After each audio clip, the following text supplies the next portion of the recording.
your boss casual. No, it's bad. That thing that you guys are doing to us is bad. Don't do it. I am a Juma profession, me power, coffee. But Nipa don't know remfa. I didn't think some of Adjemang. No, Okoto. We need to let them know. Yeah, but tea, Adjemang. Baby, I would tea. What me? And you be no, I want you to get it straight. No, now some mekano pam and pabwa Adjemang. Blaster experience. Your uncle be a ma wong. A protocol, baby, I watch tonight, Adjemang, a no one out tonight. Baby, also got tonight, no one will be got tonight. Sunny, we are sanity. What me tonight, a TV so radio so. Or my motivational messages. Obi to meet ye.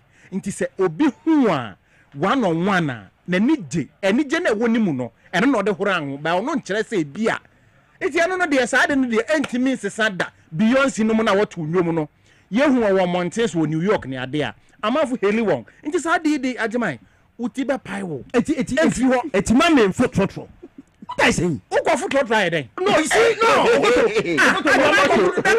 making a mistake ma me mfo trotro I said for trotro. Can you imagine? No. I said for trotro. It's a some food be I. Now Agyemang na branding. Agyemang branding the packaging no. I said me na go for trotro say then. I said for trotro. Agyemang me for trotro. Why? Jama yen. Yenya ma wo. Na me for. Anyway, it's me advice ba kwa me de ma Ghana so for ni say. Se filmmakers omo ye film omo ye nyom omo eye presenters eba ma sorry a munjai se mo be heli wo no eba ne sa ema yentumi ye bo ye nsam ye pese ye sa ye so pese ye diasa ye yimu handkerchief be sa na obi ye show so eti munyai na yentumi sum eno ti na celebrities bebre enkwa sorry no I'm telling you enema we be kan if coach will tell us and analyze what I'm saying now I assume you say Jackie Apia Aba Prophet Atara sorry Prophet Atara per se obia hu se Jackie Apia ba na sorry ento be introduce no man animu atena e ba ne sa ye bo ye nsam na se Jackie Apia bo ne nsam bia no obi ye hwe no ye bo mpa ye bia no obia mo ne nsam mo mpa ya no bo obia be hwe na afi no agent okwa omma bia eti ye ba mumu a munja ye na ye nso ye nsum nyame ye trotro mu a mo mu hwe ye mo mi trotro mu no you should stop it Debbie. Hey, Agyemang Prempeh men satanase coach akwaba. Yeah. Enkomo na e di na wutie bi. No, kakra fa masum.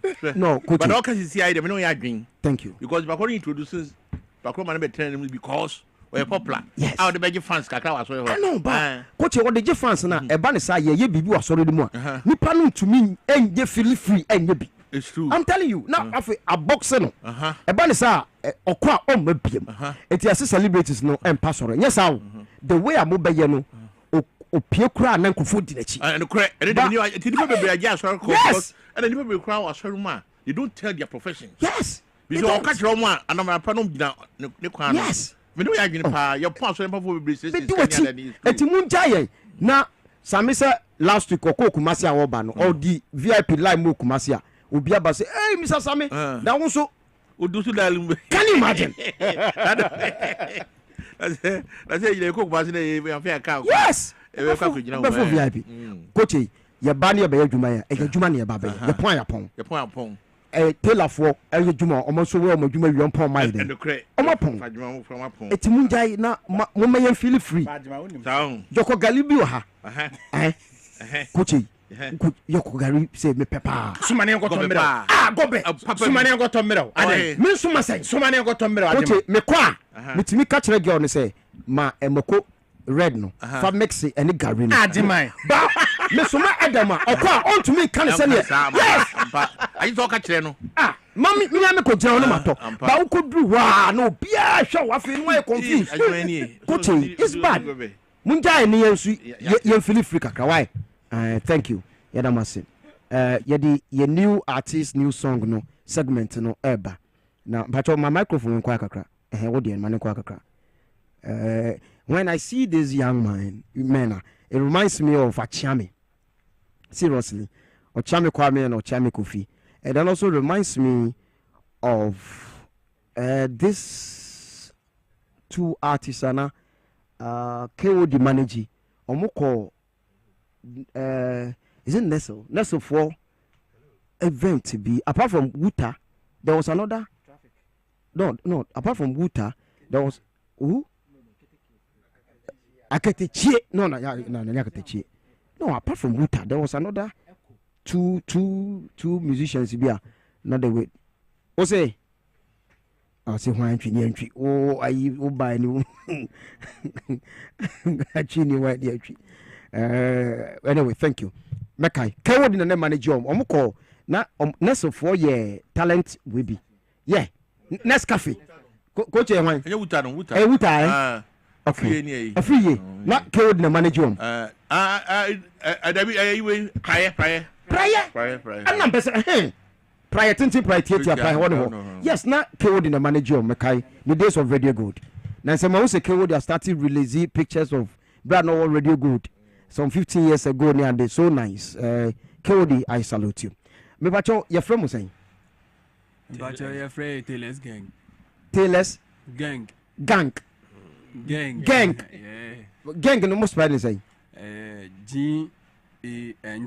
G-A-N-G yeah Taylor's gang that's Taylor's or Taylor gang yeah I don't think a friend with Taylor's gang my started from left I don't know from Taylor's gang okay Taylor's gang you know because of say a pomade okay yeah pomade wow it's muy tailor for muy designers and muy tailor oh you design it yeah fashion designers yeah na you tailing near there say no pam oh it's pomade and your friend tailor yeah and a designer so one designer no be design how obey we atade no ya kasa go microphone obey design senior obey atade no okay and no there or there two tables so otwitwa wa kire senior ye betwa ne nsa se ye betwa ne nan not just design yeah no before answer atare be ba be atare no you design or paper so oh okay yeah free bibi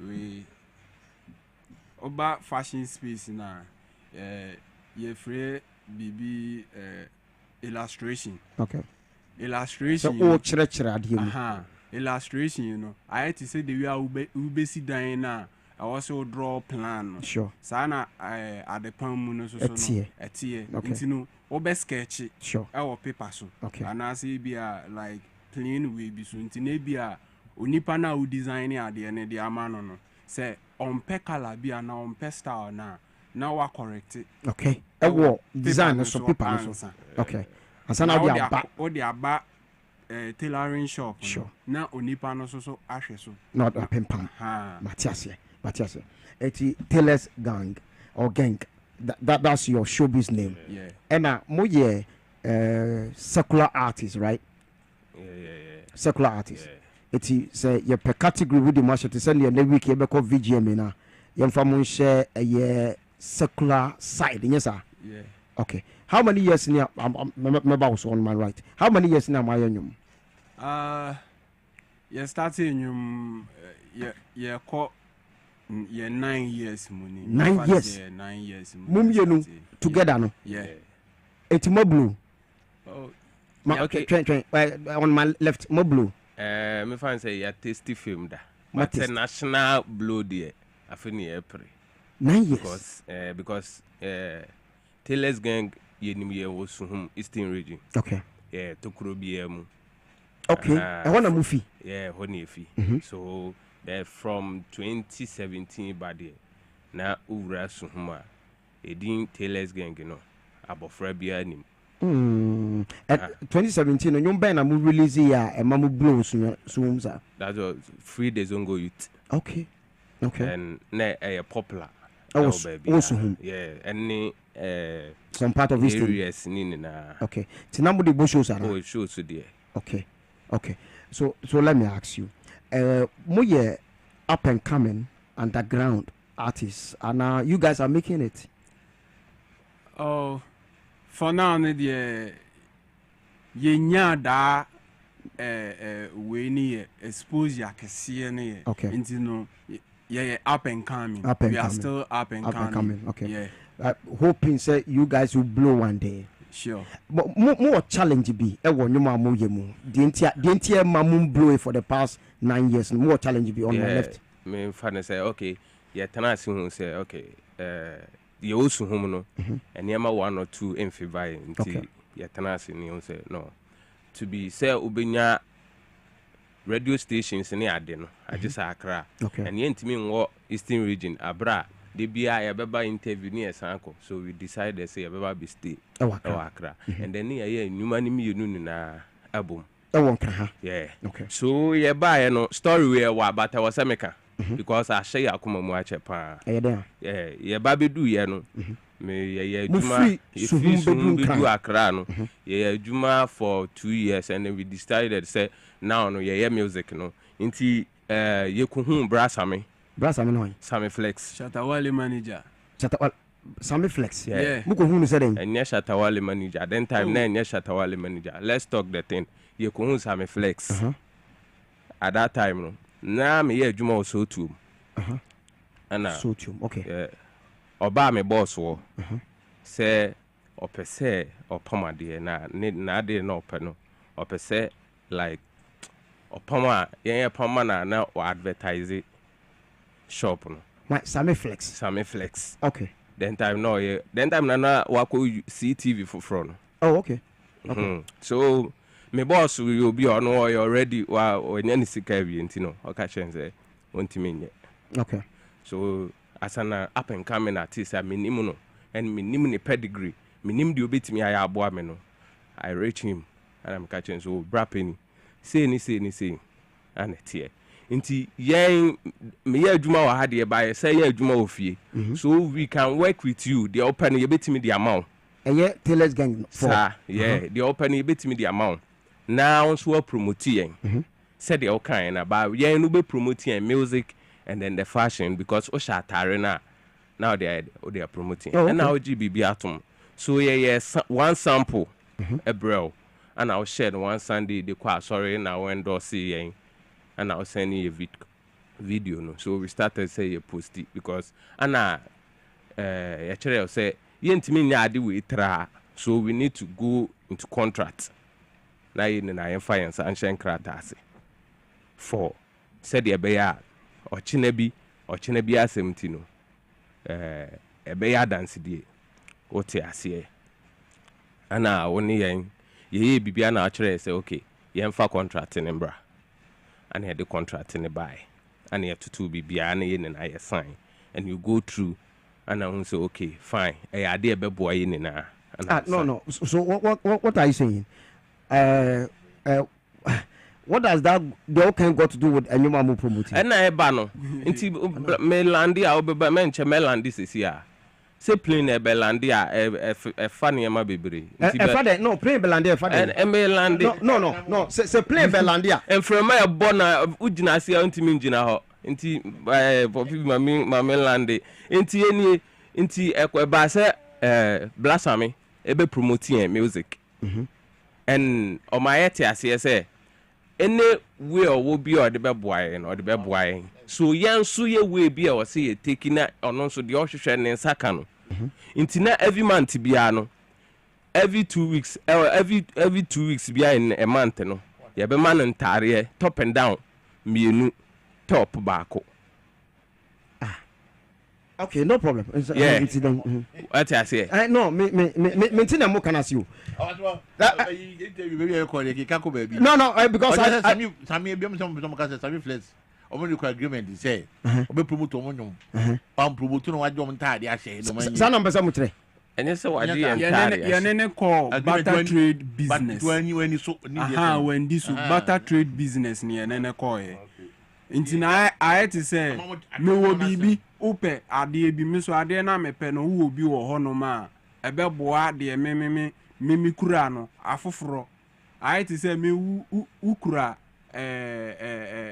me ye sugar ana we bi a ukura wuti nti ni se si ana ese me fa me sugar no embe tu wuti ni na we nyina ya no nti na ekowie akire no na ade na koye te say awose ye pushi no na akoye te se wodon sa hye nkrata ase yo waji atum na akoye se o si ye pushi wansana waye adwuma no won de wi a akoye nye say about pushi ni na say ana adwuma ne course adwuma na nkoso any brapin it say oti hoi na waba say okay fine o pese ye mpamade ma wo na ye pamma wa obe promote yen what I say obe promote yen and ye nyina ya agi atom enkrata wo ho no matter what the enkrata ne kan bia no ye gitom what I say and adwuma akoso afa ba ko ya adwuma no afa ba ko anya adwuma so nka oshatare na oko TV so a no waka say Teles gang ene pama me na say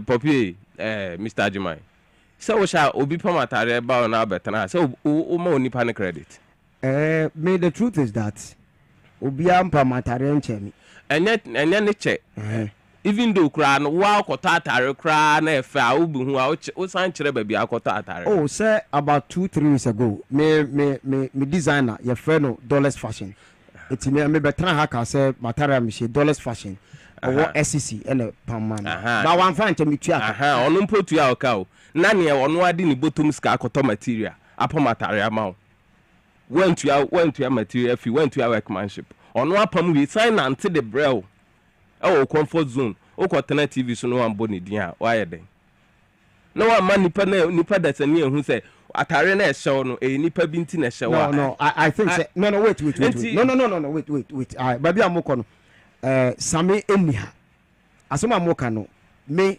monfa monka kwa mama me contract ne wa ha ema mi contract ne wa nti upa ye bi yaba nti any brace am na America no contract ne wa and I was the one that me push ya ma sa agenda we na about and then time no na ye nika pre so we make sure say adena ye de ensa akosha ase na wo se ye ma ema oboa na ye promote enwom no ye and the contract ne so ha memo ade ye me ya ne say those days no sika e wo se bia ye de ehwe ye ho anasi ye de hye ya de pan mu no ye hu ne say ye wo bibia at least nka on my expose ya na Ghana be hu ewiase be hu so okay say na we ye mu ebi obi opudu o hye ba bia obetimi de abehye ye mu eti ma me bisa me left una page asem we what the asem be happen me Sammy Flex is a brother o person o kire say because of contract na Sammy endi so no because no me bisa say na 9 years mum page aye no o person o kire say ntina mum page aye o enye na me kire say sisia no ye de ne ma mienu ne bai say ye be promotion na o gito mu bibia okay so after yem fancy chen say o hye yatare na ye de sika pam na wan okọ baby okọ ebia wan boy edin ba o hye yatare okọ ye no eno na nchen and then the second part was say you promoting nyom no eno nso anya adwuma no ni nna ka ho bi mo de monyom emma so oh yeah at that time near wonyom near wemba so and then video no ho no and we video na enye say bia video no nye papa na say nyom no nye everything obi obetie nyom wo kura wotie nyom na wo hwe video na obon say the I say upcoming na you shoot 4K video okay wo eto screen so I hwe won say yeah so one day no post as a day no post trailer no ntini enim say ye first work call second work call no post trailer no ntini enim say adwuma start nti ene adwuma start ye call nti so after trailer no eno ano na oda so ye adwuma o CTV o no oda so ye adwuma no enye ba bi o ye adwuma na yanka se ba bi o ye adwuma o na hefa anywhere adene ye se to be promote yen no enye TV so like say ye ka say contract ni mukra ye ka say ade bia owo as Sammy Flex no wait producer can you get me Sammy Flex on the line because seriously I'm not comfortable with the way because no for contract until somebody contract but we can't continue the interview. I'm sorry. No. Someone to me contract ne wa ha ma yin bra. No, the hard copy na nkasa ba. No, yes hard copy wa ifa. Wa ha. Yeah, the hard copy nkasa ba. O say then, one fresh me. No, come and tell me. No, because this I is the want contract. I only Sami Flexi Kasa. What's it? From court. Are you sure? Sami the line so. No, let my minister Kasa. I'm minister Kasa. Yeah. Dabio, see, Naninda say, Tredian Pon Katasuru, you be a coin be a mine. Cause Okoto Wahai. Ye Pama dear mano, or no attorney material. Or no attorney material, ye Pama no betana de be a advert mine. Or no attorney material. Ye see Okoto, like Enana Migusuka say, Sika I wasn't here, they share your honor. Yetimi nanti from Malam to Sotum. Yeah, career bro. We are jinen so near the coast to you. Okay, that's the contract. Well, contract not signing ni muno. Me hu sefa kwabena boating. Where when? Me. Okay, eda me hu Agyemang Asante Daniel when? Yeah, me. The for Agyemang. Yeah. Wow. Ena me hu tell us mu your witness. Mu your witness. Ena me hu Mr. Samuel at Yoruba. Yeah. That's Sami. Yeah. And then I also see Mr. Samuel or witness it. Why no for you, Manuel? Oh no, witness no. Into Taylor's gang witness. Any for you, Manuel. Yeah. Okay. Wow. And no nipa no witness, and yes, or a normal person, and yes, or you like, or you be out in number. I'm also into fashion space, you know. So why are you bringing this matter up here? Because of say, I mean, a D nyache. Unim bibi, unim Agyemang, yambeka ama Ghana my industry na huwa. Ebedu yempeni mfiesu no. Obetimi aba bontia beka so enkro bibi betimi esi ama beba beka so na me pese me boa om. Fanese amfa ya fight ya music amfa. Obeba betena se o nkrofo bi ba so ye from say me try say me boa om ban so anyeye. But now there is no way akwanya so nko pese oboa me try say the producer be first me. Producer dey be kan motie. Say ade na ye no kre. Say nya no kra nko nka de o. Ye no kre. Ana ye yati hanum no ye nsuro no kre ne ye ka. Ye ntwa atoro antu obi so. Ana ye nka se ye be ana o se won say atare da. Ontimi so asa o say even utimi say atare de kotena UK pra interview ni na. O say atare ko UK ko ye interview. The video now and say first and the video it's okay. Munya motre. You guys are new artists sort of. Moba. Same is an industry person. You have no idea. Probably a beer. More Kasabia no CTV for so many months in the me who say Sami was CTV more than a year me who say any program ewo CTV biom and ka problem also be shatare na kwa e bi ko betimi akwakotena ka say tare asemi Taylor's gang and a pamam 1 year contract say I end say aduma bi anko so I end Mr. Agyemang mamenka asamoncho contract na ne call ye no Yan state CTV bia umu. You need the brand Sami Flex and a call contract. Into which is the baby yeah baby Sami Flex be promote you. Adie be hano and no cancel no ha. Because your maneti as yes obese ye nko ano o hwe ye na onim si no e be hano no and no cancel no ha.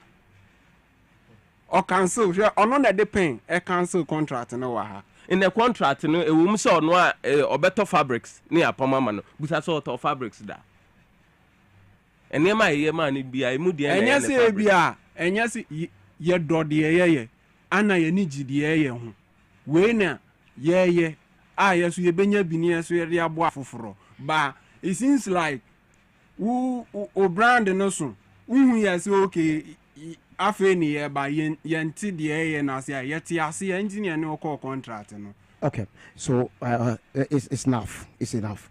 Me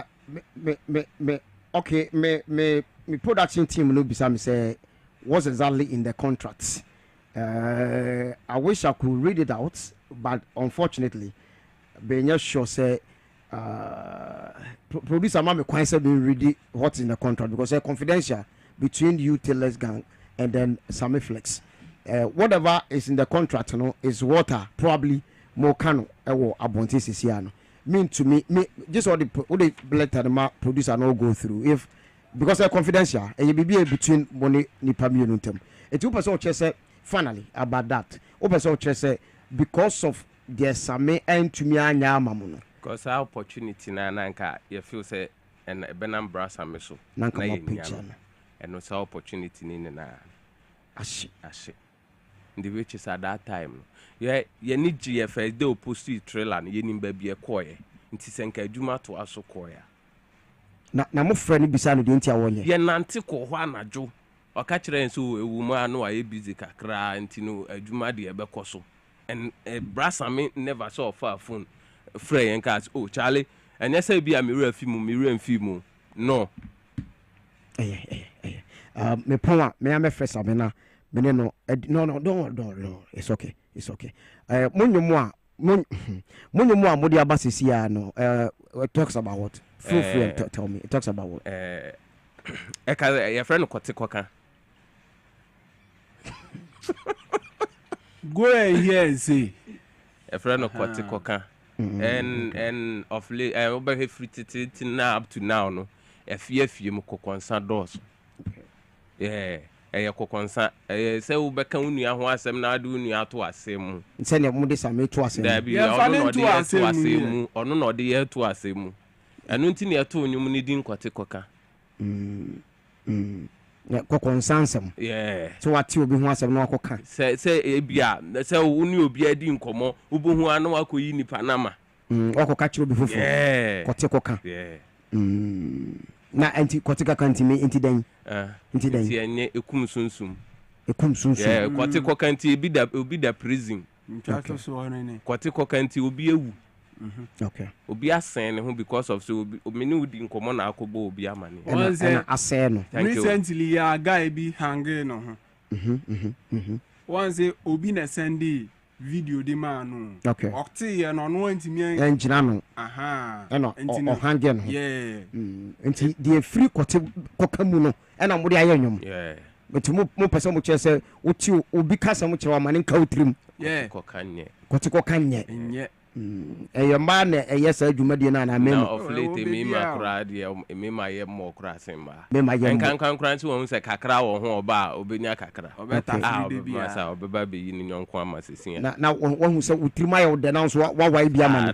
na se aso ho e pa se mo ati de den ko obi enu a na so pe obeti areho se mo na so mo dabi man fans sa na ni agi okay eti ye ba be bo mo nwom no yebo a mo makwan se mpanifo nkyere mo se nwom na da na se nye da mo gitum ya gitum pa and new project bi I think say last time I ba no the project bi by and sa na ye to aso akọ okay so a new project high life no near mix it with the UK drill UK drill near friend palm wine drill okay yenim say adwuma din but ye dey ato ye ho say e be ama na be gina palm wine drill okay just the Ghana and the UK version ama mo dia ma measure no okay all right I hire you mama na mo okay I hire okay I hire you dodo okay yendu me condition okay mo okay so home boys he says but it says zoom for hwemo eno de so mo MP yan Sun ye sisia de Protozua. Oh, Protozua. MPP. And yan ho nye de. Opposition de nye de. Protozua ye mo MP. Ontimi support mu bebre sa. Na anodon pre ana ono no sumu na boss ye ho. Ono so won sanwom. Enti ano ye sumu sanwom okay, so what do you okay. Me be say bi mo sumu na matna right? Be say me busa masembi. Okay. Minya obia for almost about 20 something years I wo meeting minya obia wo free sunum sa misan growing up besin ne the metia ne se bibi di sunum sanwom adenti na nkofo kasa suhum sawom what is asem no say suhum sawom no me nyansa me de me nim ni say because of enye say suhum ni nsawom ni mum I driver for and ma suhum sawom no ebe kai ba enkofo se ase eye mpamu kitahudie ho se because suhum sawom ye car omo na omo pa ye tro ofu tro pa suhum sawom o kwa akra ofra akra ko suhum a ofra akra ko suhum anya den a obefa sawom that is why I pa suhum sawom na want to say enkofo se ase ababe ye mpamu I know there ye wa dwen na opese chinchina chin if san say ye kwa aba nti no opese o de bibi shell na empamu na so suhum sawom ni fin enti ya no obusan nkrofo no because matters ha mentiase suhum sawom because me there me no me need there but the minimum say is because of say 2 towns in the ben no okay and I yensu anopen so ni twom aha nti no and eno so ne ura eastern region eno so ni kura so obedi kan achi first suhum aha nti no eno there driver for ne tro do native na e dia side okay all right eti ye ba be bonyo no we the Tailors Gang na omunimo de aba ne say koti what koti koka okay so this is the song koti koka die mi be o konkonsa su die mi be o koti koka die mi be o akika die mi be kra jumbo e mesi so ame bo bra na me breni panka na mabere mi moja ni nafa ye de me na me se ma jisika alhamdulillah omo go so se mi di fa pe wo ho aso wa lai ma hu man si ana kerum suro ni pa jasama na fa na etu omo sum che waduane na yendie wasem ye so ane se dokono ochina na doma da so ye so jansu nesi so de oti ye musa si enti no chi ma piesie me say Koti kwa kandi mi mbeo Kwa sasu di mi mbeo Koti kwa kandi mi mbeo Akika kandi mi mbekra Koti kwa kandi mi mbeo Kwa sasu di mi mbeo Koti kwa kandi mi mbeo Akika kandi mi mbekra Kwa sabosi untimi yaneshe wasomna no fabe waso ejuma na buyo won baby na wayo amanfo nsamna no beka debia yellow sisi she dey for her corner kemuna she she go hala unru fiempo trend wo BBC won sani bebre waya shani shabre wati kwa kandi mi peo kwa sasu di mi peo Koti kwa kandi mi mbeo Akika kandi mi mbekra Koti kwa kandi mi mbeo Kwa sasu di mi mbeo Koti kwa kandi mi mbeo Akika kandi mi mbekra Red Fox, the record breaker.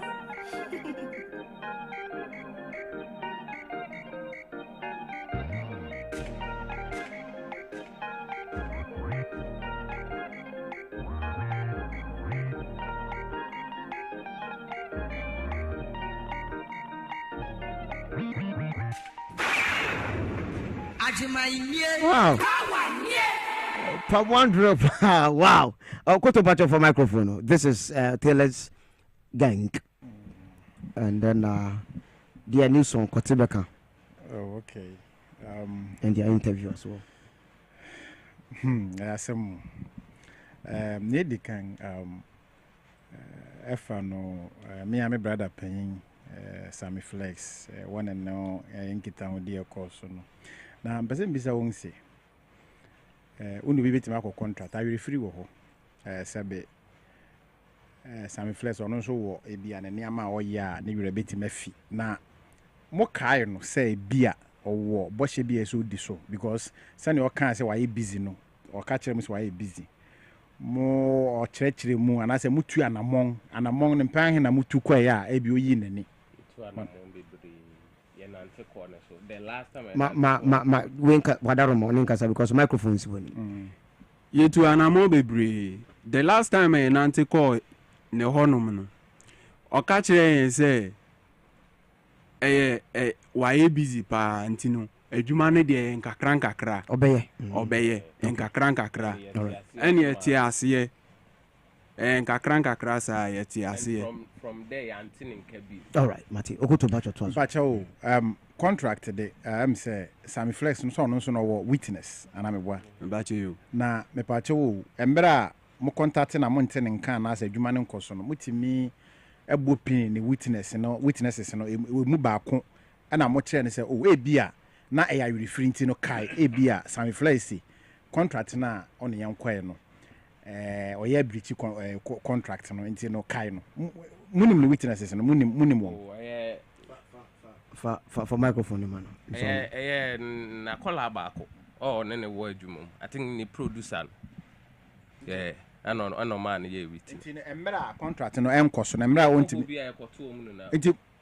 nti mo twen witnesses na adwene si so because nia ogina mu di dance no se bibisa ankoso ya at least se ono na mo beng no na meka no te ase nti mo beng na ono no is hard to say be hun because until hobby nipa na ono ye witness no na ne number so ni the number okay me de nia meka ni say I will free wo ho na Sammy Flex aminim no onyi na ni sa I will free de wo ho ebia mo so be big men obi nso de wetimi de nnwuma abasi mo promote ma no mo were beti mafi sa na te nti no de no de enfo no nto ndwom no kama ndwom no kama na America ne se mo push se mo blending ndwom ni adepam no na fam den na adepam na mo de support ndwom na mo obi a woboya mo in terms of studio sika ne ho nkeka ho mo wo bra penny eno na ama bra same cause sesia na ade ne se ne akoye no yeni obi a ya de pam no na yedifu anwom ne nkakra ntini sesia no soso no yeni obi a nka at least obetimi apushi a brand ne kakra call contract ena sika eko mu no enye easy yemfa na say bi anka ye pushi di ahye adepam ne mu back a enka at least ye begini enna wa ma yensa asi fam no eno na de bia kaya na ya a yempese ebe ya ade a ebe ye esu masem nti ye ka ama obi owo mboa bi a ode be boa yen no no ahu ye say okay fine munni obi a okay ene ma memboa mo ni yenye adwuma. All right, Okoto pacho we dey na me de man race no obi anso your interviews bia obetimi de aboa won bia no obi opeso support won dwom bia no amada horo makwan da ho na mombo ya won mayen asempa etia mirasi vache men sampacho microphone. Yes. Taylor's gang more loyalties. Yeah, Tay no ye TAY less nye Taylor's as Taylor. Okay. Bili kama bo mabaso say at least mo pomade na sa ba music no be ko banyum no so producer be dey man wo Reg Fox baby obi a bo abaso be dey na ana me bo obi abaso ni nyum ba because enyum ye easy unyi ska kwa dia ko studio no akwa ye dey easy na ma sa to say dey mo si ato no pepepe at least between the asa o ti say ama bibia ye tinyo no e fan to na me hwe mo contract mu ha no of Agyemang contract no enema bebrewum vague. Usa has say also before this business will start, we want you to accept that you will be wearing Taylor's gang band till the business contract wearing, you know, wearing. Let's also run on Pobeshe, you beshe, and you beshe. Taylor's gang the pants the crack home. And we said, oh, you said, Bibia. That's why I'll cancel. Only, no, because, but we can tell you that you'll be wearing Taylor's gun base brand till no so and cancel till this business contract ends. Till I won't cancel your contract TV so and now radio so on the channel. As I'm here, and I say, or try on part. Yeah, decide, but then you watch my idea. Decide, man. Based on the contract. Yeah, decide, man. Based on the contract, and the account, when say, yeah, they are Pamama. Say, baby, I will Cobiano. Oh, no, I say, no, so to come better. No, bomb on your mamma. ana ma hu sa anya sa na moka oba kura ni Agyemang message na ansa na obo mo nyuma no abebodin no okay say akwese go tenant twene no ye fa ntwe ha say fa djuma ye ni same be kasa wa chire na ya hwese de because enema bebre o ma enya ha na me be ka me banter force time kura intino whatever has gone on wrong bia na ye be ka asem bi no ha eso ni patentin acha the tip of your head pa na ye ba ye be ka why munya motre what does it munya motre because industry no so the way na eye same a na mo de we ye no obi so to ehwe okwa abaka say dey guys o mko Agyemang show no say no mko ye same tin no oba me hokra no a na me so gym fite to me nya motre be can solve problem why because we know asem we say no 3 years ago 23rd October 2022 up to 2023 a check if you mean say but do say year obi wo mu wo mu ni ayi nya nche no me sira mu pi why e dey same me mo fa say me dey be kasa why that's why nya mi shira okay Sammy Rasta mpacho for microphone Taylor's gang Taylor's gang more loyalties yeah well I'll start from music, you know. I think it's a danceable song with media party. So, and I like the production. Production is a very solid part. I have a little advice, Mamo say, Mr. Is either mobepe team, and then sometimes you know how to address certain issues. I will not sit here and say some trantro, but it looks like some more be attack same. And based on asama Agyemang busamono, it's part of your struggles. Nipa bia in our creative space no. O start here juma na o ya den a nyema bia o be face no enye dey enko bi nkoyi ma what I say. But it wouldn't stop you from pursuing your dreams. And you know, some of these things, you know, AI is part of our story. It's part of our story, our journey. I'm sure, say, more cancer same way doesn't mean that you actually came here, say, be solve one same issue. No, ama say what you am kawa na say why see you. So it shouldn't come out like as a more be attack same. What I say, it should come out as it's part of your story, your journey. And I'm sure some mom move on already. And it shouldn't be something that a woman say, you are having some pain, be an bisa. Even when I went through the said contract, to me is a proposal. It's like much a proposal to Sammy. Because my reading back production it looks like proposal saying. Oh. Okay. No. Somebody they just caught me on the spot. This is not an. It's to me, my little knowledge, and this is not an agreement. Then why did Sammy sign then? No, it's near signing. No, and yes, signing. No. It is about the presentation of the document. Saying, hello, yes, and I'm saying it's like a proposal. Ye propose it to you, say, oh, yeah, say, you say, and also you no sign. The moment you sign, it means me proposal no wajatu. So it binds the two of you. So it binds the two of you. The entire agreement is different. No. Say, some moment I must say, only say, you know, sign, eh? Mo de buy no. Or share once no boom dear no we also a what the honor bit my no. Did you agree? I say you cast a contract on nipa ne betre the honor obeye se wanya go against the contract. That's why I said they should get people to help them, because what your proposal so yes I mean yeah Taylor's gang. Ye per se ye di business proposal be brel na ye no ye per se ye pamata de ma now ye say and was you what that's according to you that ye per se ye pamata ma na wo sha wo boy din na wo ka say na wo see you na wo share na ye no man can say or post to trailer ba ku bi e na bi wa agi so mu send no ansa na abo mu din that's just all ye bibi enti o ye bibi enti that's what betima ka say or no betima ka say why ne de that's why I said this is not like a contract. It looks like no, it looks like a proposal. Because but me my little advice is, and when you are there, modi be promote mo. It's part of your story. That be brasa me won, brasa me. O kasi e di be promote ye ho a. Ye fan promote ye ho. Ma me ka asem nchiro. Ye wa hanu mo say o bibi wo emu a wo say ye na mfi ye mu.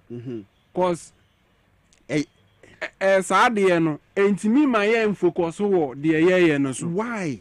What I say tell us gang. Mami misa mo pamotare sen as far as the contract no concern. Ntare sen am pama sami. Me bra ne be ya no. First no ntare 1 2 3 4 5 sen am pama no. Okay.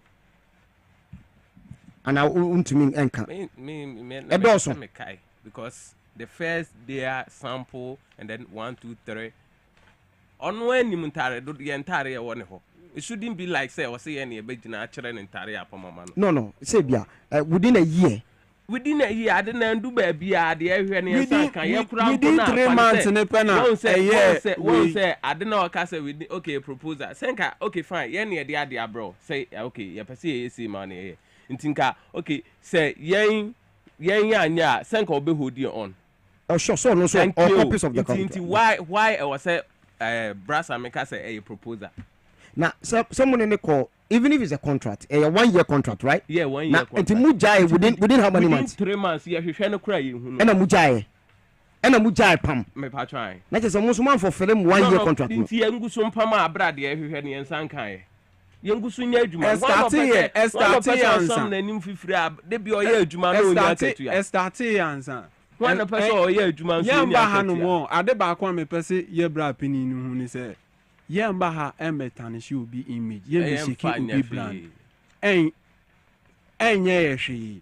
Ba de ewoye mu nu pain na ewoye mu nu. Ena ye pese ye kan asa na obi a ye ni ebia me enam Power FM so enam Agyemang na okoto so ena matimi anya platform ena ya begina ha no me ye ka ba ebi obu ono musoso a ye de aye ne saa ntino akono owoma music industry no atiko a trophy no mate don't worry same pacho we mami one thing I see I was actually even saying say no but one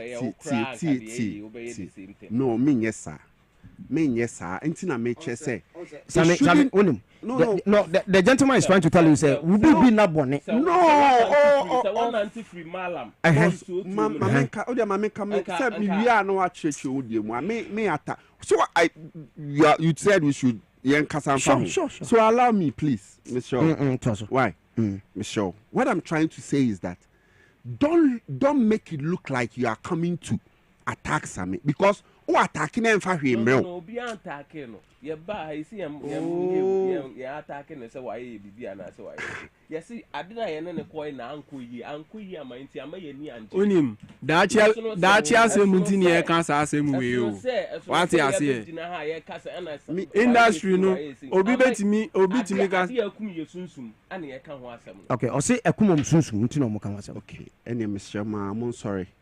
I'm sorry. You are sacking them? No, like I'm not sacking them. I'm saying, I'm sorry for baby. I couldn't because this shouldn't kill your talent. I feel now can you because baby now the name because no microphone use microphone. What was you saying? I feel no saying crying. Said yeah. So you not allow me to land. No baby now the free banner there and they Charlie say because the FM walking from Malam to so to for so many times. For so many times. I am someone they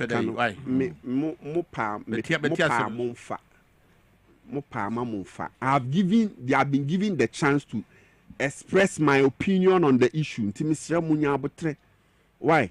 Nyabotre. Utie me from baby American. Do you know some of us near my go through because of our career?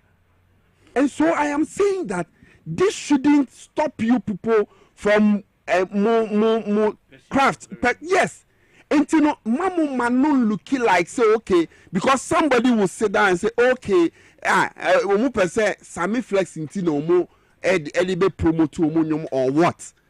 But you have a good song to market. I say move on, because say we cry there be if some of the upcoming ones no can sika bi ne bosia bi a o makobo boni a ebe shock him. It's part of your journey. What you say, and it should even inspire you. Some of ye no na mo blow na that be no all those that I can so mo boa moment man no who say yes. But o ka say cool sunsuma. It shouldn't. Tell us gang, Aden, what's wrong with you? It shouldn't. No, Kasaguma, then why are you crying? I don't know why emotional. No, but issue ain't my usu. I don't know usu. No, because that be your father mind. No, asamna asame kantina usu. No, like asamna ye kan trasa anu like enye ye mu mo sorry to say enye obi an ekoma that time. To say unibio Ompabo ashe no emia wa. Una unim se nia emia. Unibi but essence ade na opese wo yenti no. Opese ways and means bia unkobokro no nkoye hwe. Nemum ukura ade na esomobo no. Opese wo de kwasesa ade. And then what walking and na make say enya hwe kura no ye nya hwe wo de ye nya hwe. Walking from Malam to Sotuum so many times because of blasphemy, because of say ye the atare command blasphemy kura say was ye nante from Malam to Sotuum. Obekwa kwatena ho.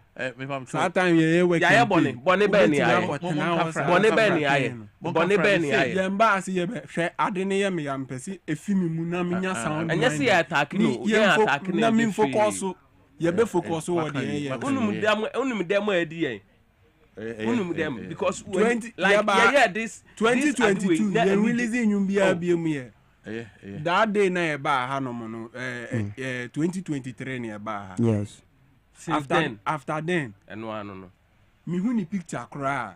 Unim how me feel. How do you feel? Yeah, because no. Hey, yeah. Over. It don't for boom, mammy. Over Pammy Waha, me say. Me 2 9 8 years 7. Munya mammy. Minutes I mean because why? Oh, number 3. You are say a call number 7 run. Why? Number 3. Tell us gang, my social media handles move on to Jana. Tell us gang official or baby. Tellers Gang official. TikTok, Facebook. I don't want you guys to go back in tears, so I want to drop your song once again. Drop it.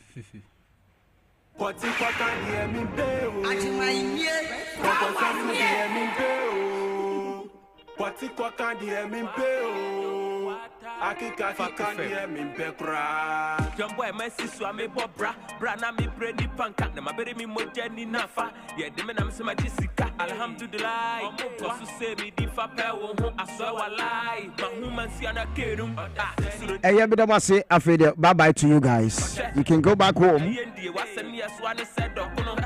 Sorry for that. Mo fanche na mo gadam ho biom. Power Entertainment on Power FM, Power Entertainment on Radio XYZ, Power Entertainment on TV XYZ. The car was Little George Health Shop.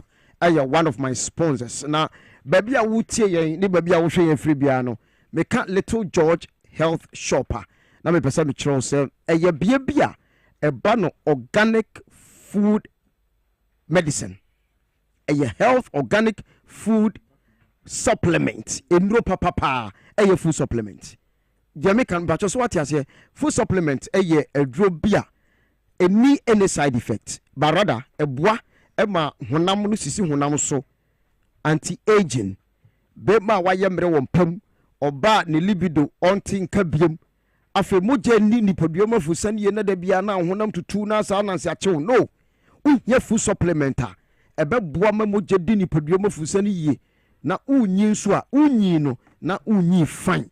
Na unyi fine na umpomu eye den we ni nra Little George Health Shop eton e wo the shop nim ɔwɔ kowa mixture, kowa plus mixture, dominion powder, Mr. Kill, vitamins ahodoɔ, minerals ahodoɔ, both local and foreign herbal medicines. And juices ahodoɔ bɛnum ɛbɛboa ma honam no gyinagyina so yie paa. Wɔn nyinaa ɛwɔ Little George Health Shop. Shop no ɛwɔ Tema Community 5 in between PVB Runabout and Presby Asoridan. Sɛ wonni nkran ɛne ne Tema ne ne mantam a yɛtumi package a drone kama deɛ ɔpɛ biara ne yɛde ama delivery for you deliver ma wa na nso otua ka through momo mepakyɛ gyina bɛnɛfrɛ Mr. George Brown 0243 140 213 0243 140 213 Little George Health Shop ɛhɔ ne yɛkɔtɔ yɛnu papa nyinaa best wine shop ɛyɛ baabi a yɛtɔ wine a ewiase baabia wine yɛakɔfa bɛgu shop nim ɛyɛ mmea me wɔfa ase ɛna ma bie shop no ɛde ama no ɛsiane sɛ ɔyɛ ɔba a ne ho ɔfa a ɔwɔ nimdeɛ a ɔsan bu adeɛ. All legal forms of payment are available including POS. Sɛ bia woba best one shop na bɛtɔ nneɛma sɛ momo na bɛtua sɛ cash na bɛtua POS ne nyinaa yɛbɛgye. Yɛwɔ ni 34 ni North Yenchi Street, First Street from the Jolly Junction. And after East Legon, La Baoleshi, opposite latest form. Ɛhɔ ɛna bɛhu best wine shop. Gyina bɛnɛfrɛ. Yɛtumi package wine no obi di ne birthday bi apanimu bi abɔfra bi wopɛ bi akyɛ no gyina bɛnɛfrɛ sisia 050 761 3900 050 761 3900 Richard Waste Management say me fanto busuafo nyina nim sɛ nei wasi dan asi baabi a ɛnkyere ne nsuo wasase na senti ɛdan ne mu ne dan ne ho nyinaa yɛ mosa don't worry yɛwɔ chemicals de be treat ama mos ne damp ne nyinaa no afiri wo dan ne mu no dan ne ho ɛba no sɛ bi a yɛma interior decor papa painting papa yɛma edifice papa dia POP treatment papa dia ɛyɛ Richard Waste Management bibia fa dan ho de ɛyɛ Richard Waste Management ɛwɔ East Legon a Champon Junction in Krahaya Fre 0244 214 824 onim say gentle step mother care ɛde aba say enei say nyame yɛ wadom na woto aboa na ohunsuo timisha oba nyinsen na wa kwada ne tu go say nye bema wan hwa kwada no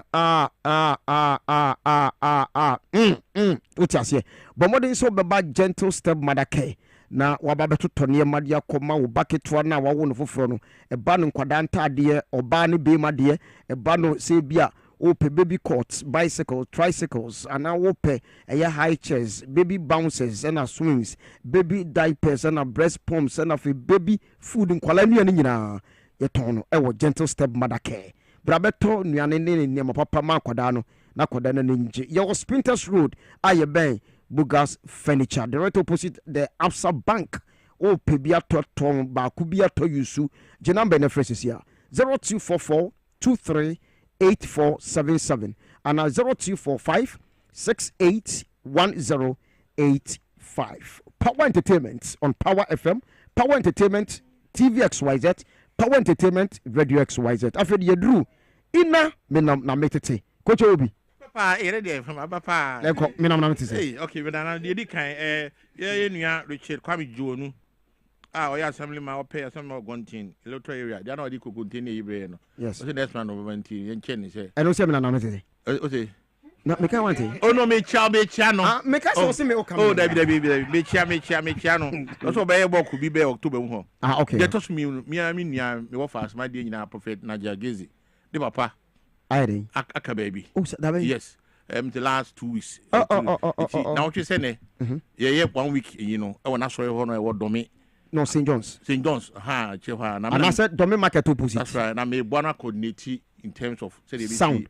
Sound in Bibia, and you know. This is a coordinator. Oh, we coordinator. Yes, coordinator. Oh, baby. Now what you say? Now what you say?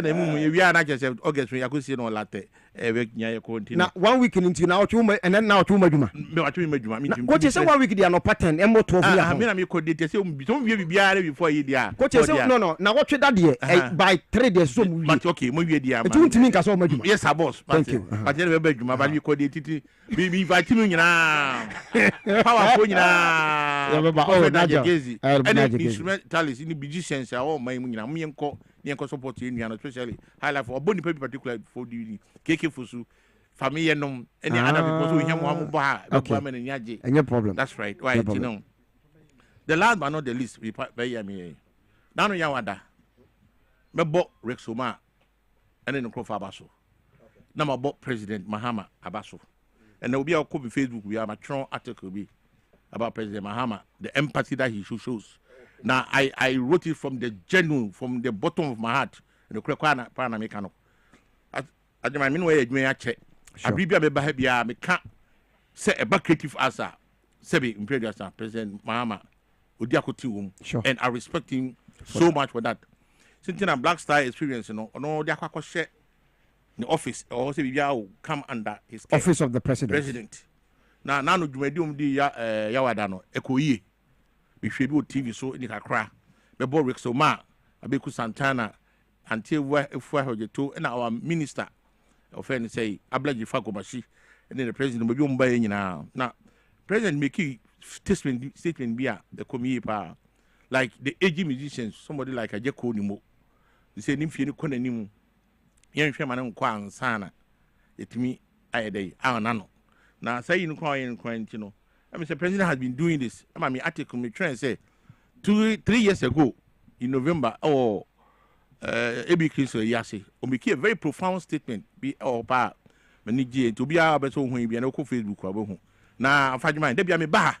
Now, I catch you say, under NDC, Benzo, 2010, I be kind gun any pa on my contract. And then the crowd. Any documents in any. I find you mind, me the buy any, the actual of Agyemang, manipulation of Mekano. Now, say, my coming problem be a call health issues with my unim, many told Sikasam one yammy of Agyemang. They say the president, ultimately a boy nipa in the creative industry, no. My Ghana Juma, yen chemical baby, any trying to come in our house. Because what they call chief. What they bring me? I mean, the brown. Of course, another guy. Let me be a say, I'm ambushing me. No. That means we will show my account as a way. No, live on TV. I can't That's what you be Judy. Of Agyemang, me Judy Tambano. But the master bought 2 1 ounce of mommy. To any man some. Ah, I want to use of mommy. But the brown that come chief. Julius. Say, coach here, you need piano. Now you need Agyemang Prempeh so. Ghana be kind of. Me na me young bold. Mamma don't run out. 2010. Say, you know, your back Ghana bokose moi. Almost time NDC time. And they kind of poor Ghana under Professor Mills. And she's kakra woman yen tria mame. Don't train. I'm slow. Omudo kasen. Normally we cut 3,000. And 2010, 15 years ago. Any 3,000. I'm not don't trivialize the issues. No, I'm not. No, I saw Mekano. Be a Ghana, I'm a drama Ghana. More creative industry, you be 15 years ago. A president of a creative industry for us. When I'm the master between them, but my body band my Ghana for body band my me money. So on no other two but to work a car. It can be Shano. Me his carry idea of Agyemang. When you break, me his carry idea. And I know the president Mahama Otini pa in terms of the creative. But I didn't write the article because but I quite coincidence in a day. Asia. But because of being in the or creative industry, man, I think we should give him that kind of respect in terms of that one. It won't Juma from almost 13 solid years. We do it it is a massive one. That yeah, see, idea Julius of Deborah, any chief of staff. She said, I prefer to say that in the movie on so woman. Maybe a magic. That's any. Be a Ghana, Papa. Man. Live on country president, Mammy, and that woman. Some I had Mamma Ghana, Missika came. Maybe some of the Quaco my judgment today. We are the first of the common fat, unpacked the Mammy and Franco solve the problem. That's it. Producer way, Brammy hand over. I because we so yeah. Oh no. No, me person say. So what be present Agyemang. Eti me dey ma producer say. Oh yeah, I said yes. No, me nya me dey ma producer say on din to ma me. O kra na say ka so mu kra ma me. Na say mo so mu na me so mu. Producer je to ma. Je to ma me na me pon ana dey ma me. Na ye ni akiri why?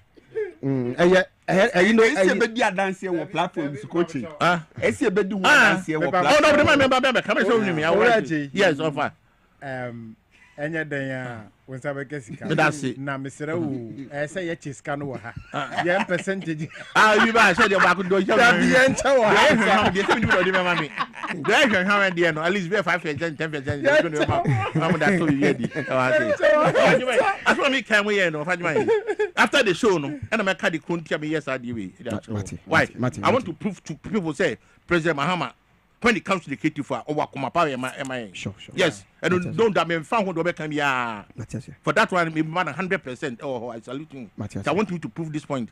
Say my age my Ghana 15 years ago but now no contract they should give me that money now mama come and tell me thank you Medasi. Me na betete coach ene de ono ani fie asem no nam otete yes sir thank you one can asem obi yeah you obi anka ma no Samuel Rasta me na betete yo fa Medasi. Be se na otwe mienu ni ensem bi twagu wo tentan no so ewo ye movie sector no mu ne television industry no mu na eye 2024 if I remember it's either 2024 or 2023 ababa obi a owo Nigeria ye friend Ruth Kadri ebe ye video ese Ghana stations TV stations yini movies o produce egu ni YouTube channel no nti omunjai at that time me ka se ombra kra na me kire ba bia TV stations ni wo nyina na onsi wo mu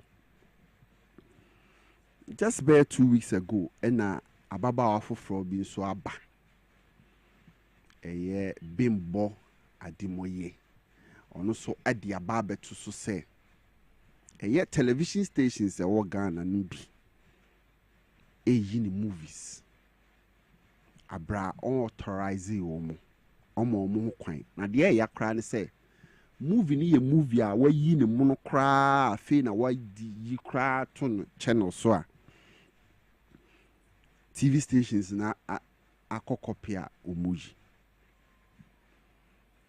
offer as a filmmaker money right no they don't have it all right as a filmmaker this is very painful very very very painful TV station man TV stations is a dozen okay a dozen pa all right now the reason why I'm saying is it's very painful is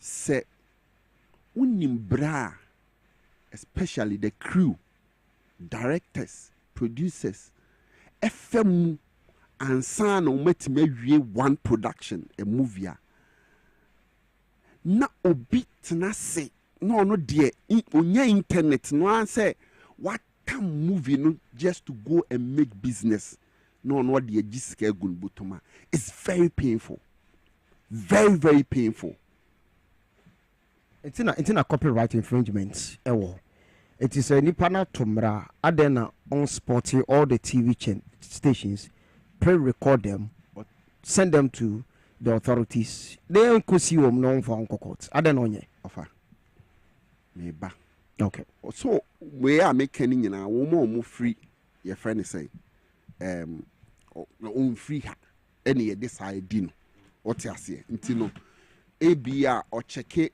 ni legal way no ne hu ne ma no a ka okay na me ka ba bi si asem so okay all right of Agyemang I think say from your sector minister to GTA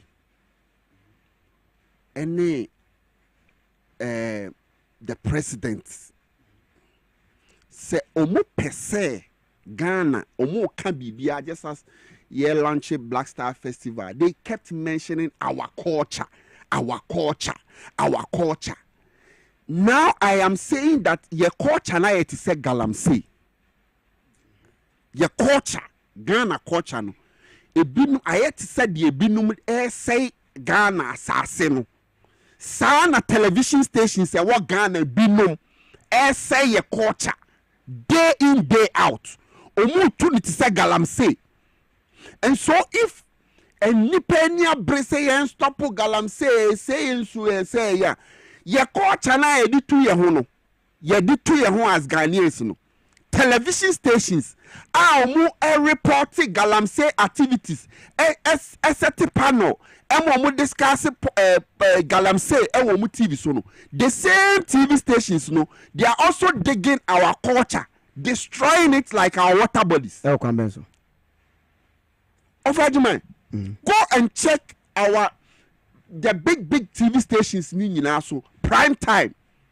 If any of them Ghana about a fire culture one telenovelas ya di chi ICC India for oba ne ko ware bema Mexico for enuafo mienu no omo pese omo ware oba ba akone that culture is it part of us na so we dey ahwe be for about 10 years in you what share telenovela about Kapoko Bay near Esmeralda.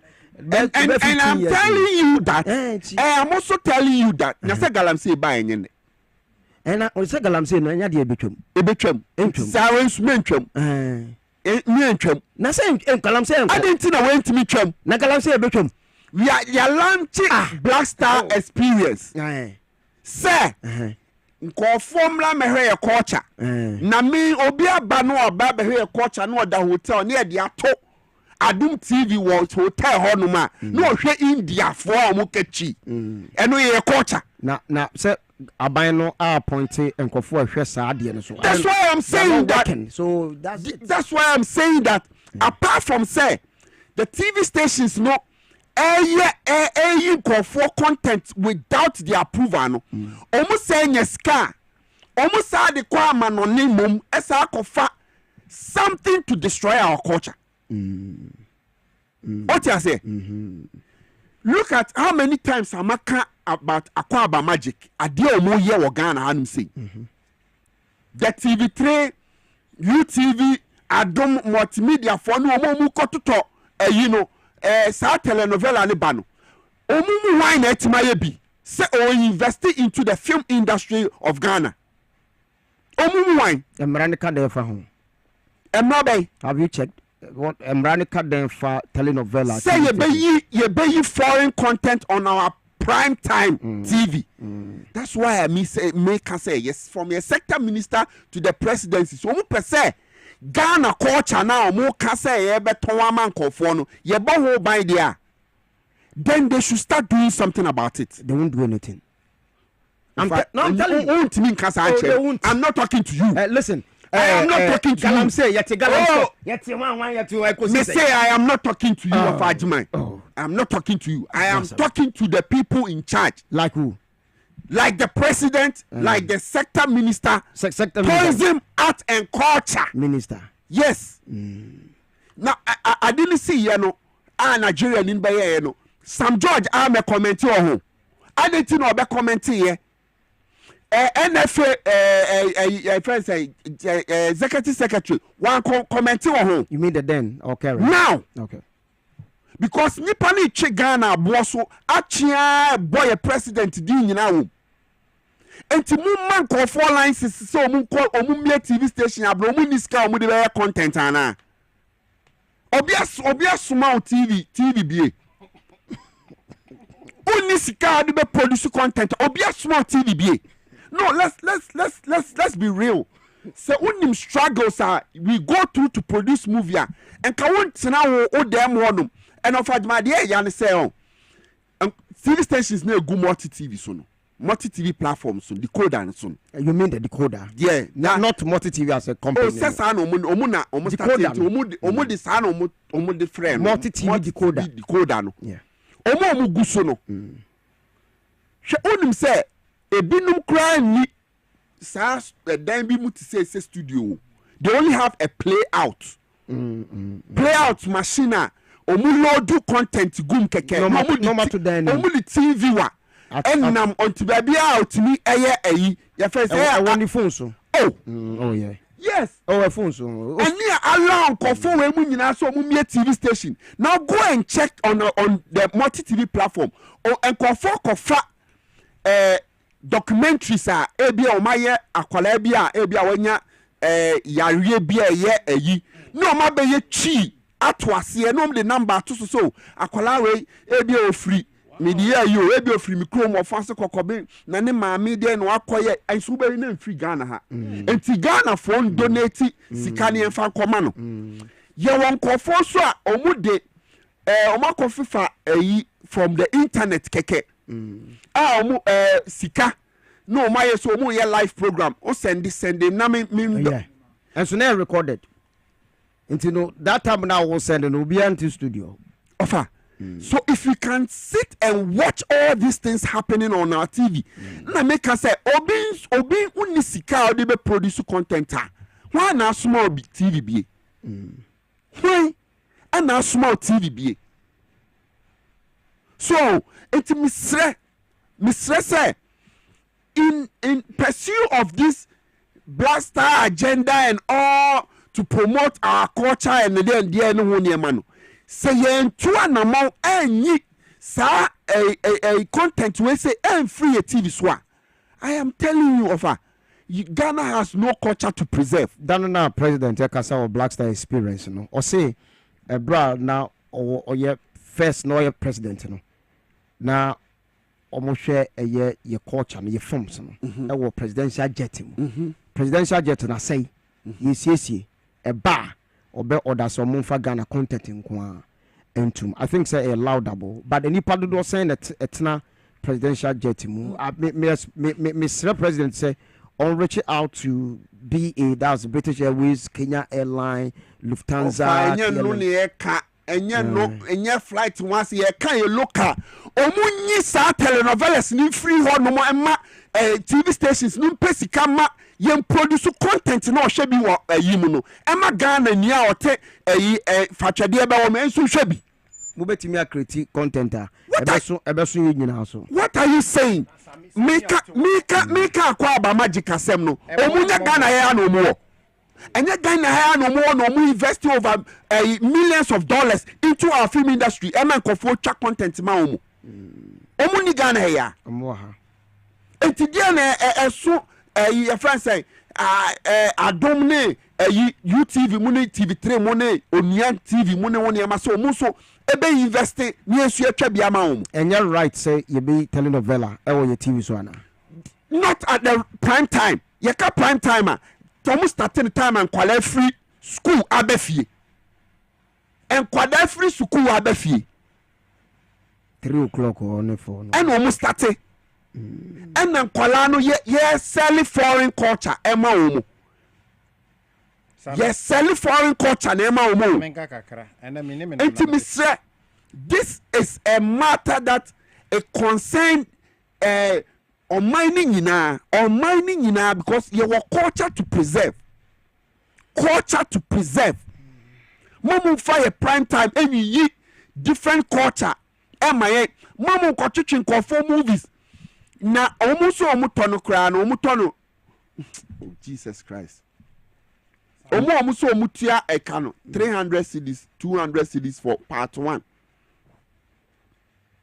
And how do we grow our industry? All right. Wasa kocha u series ana we saw the copy de koma omu senka wa koye production de aba na omu no be yere yi no omu sisa ko ne nam ne copy pe advert sponsors esabra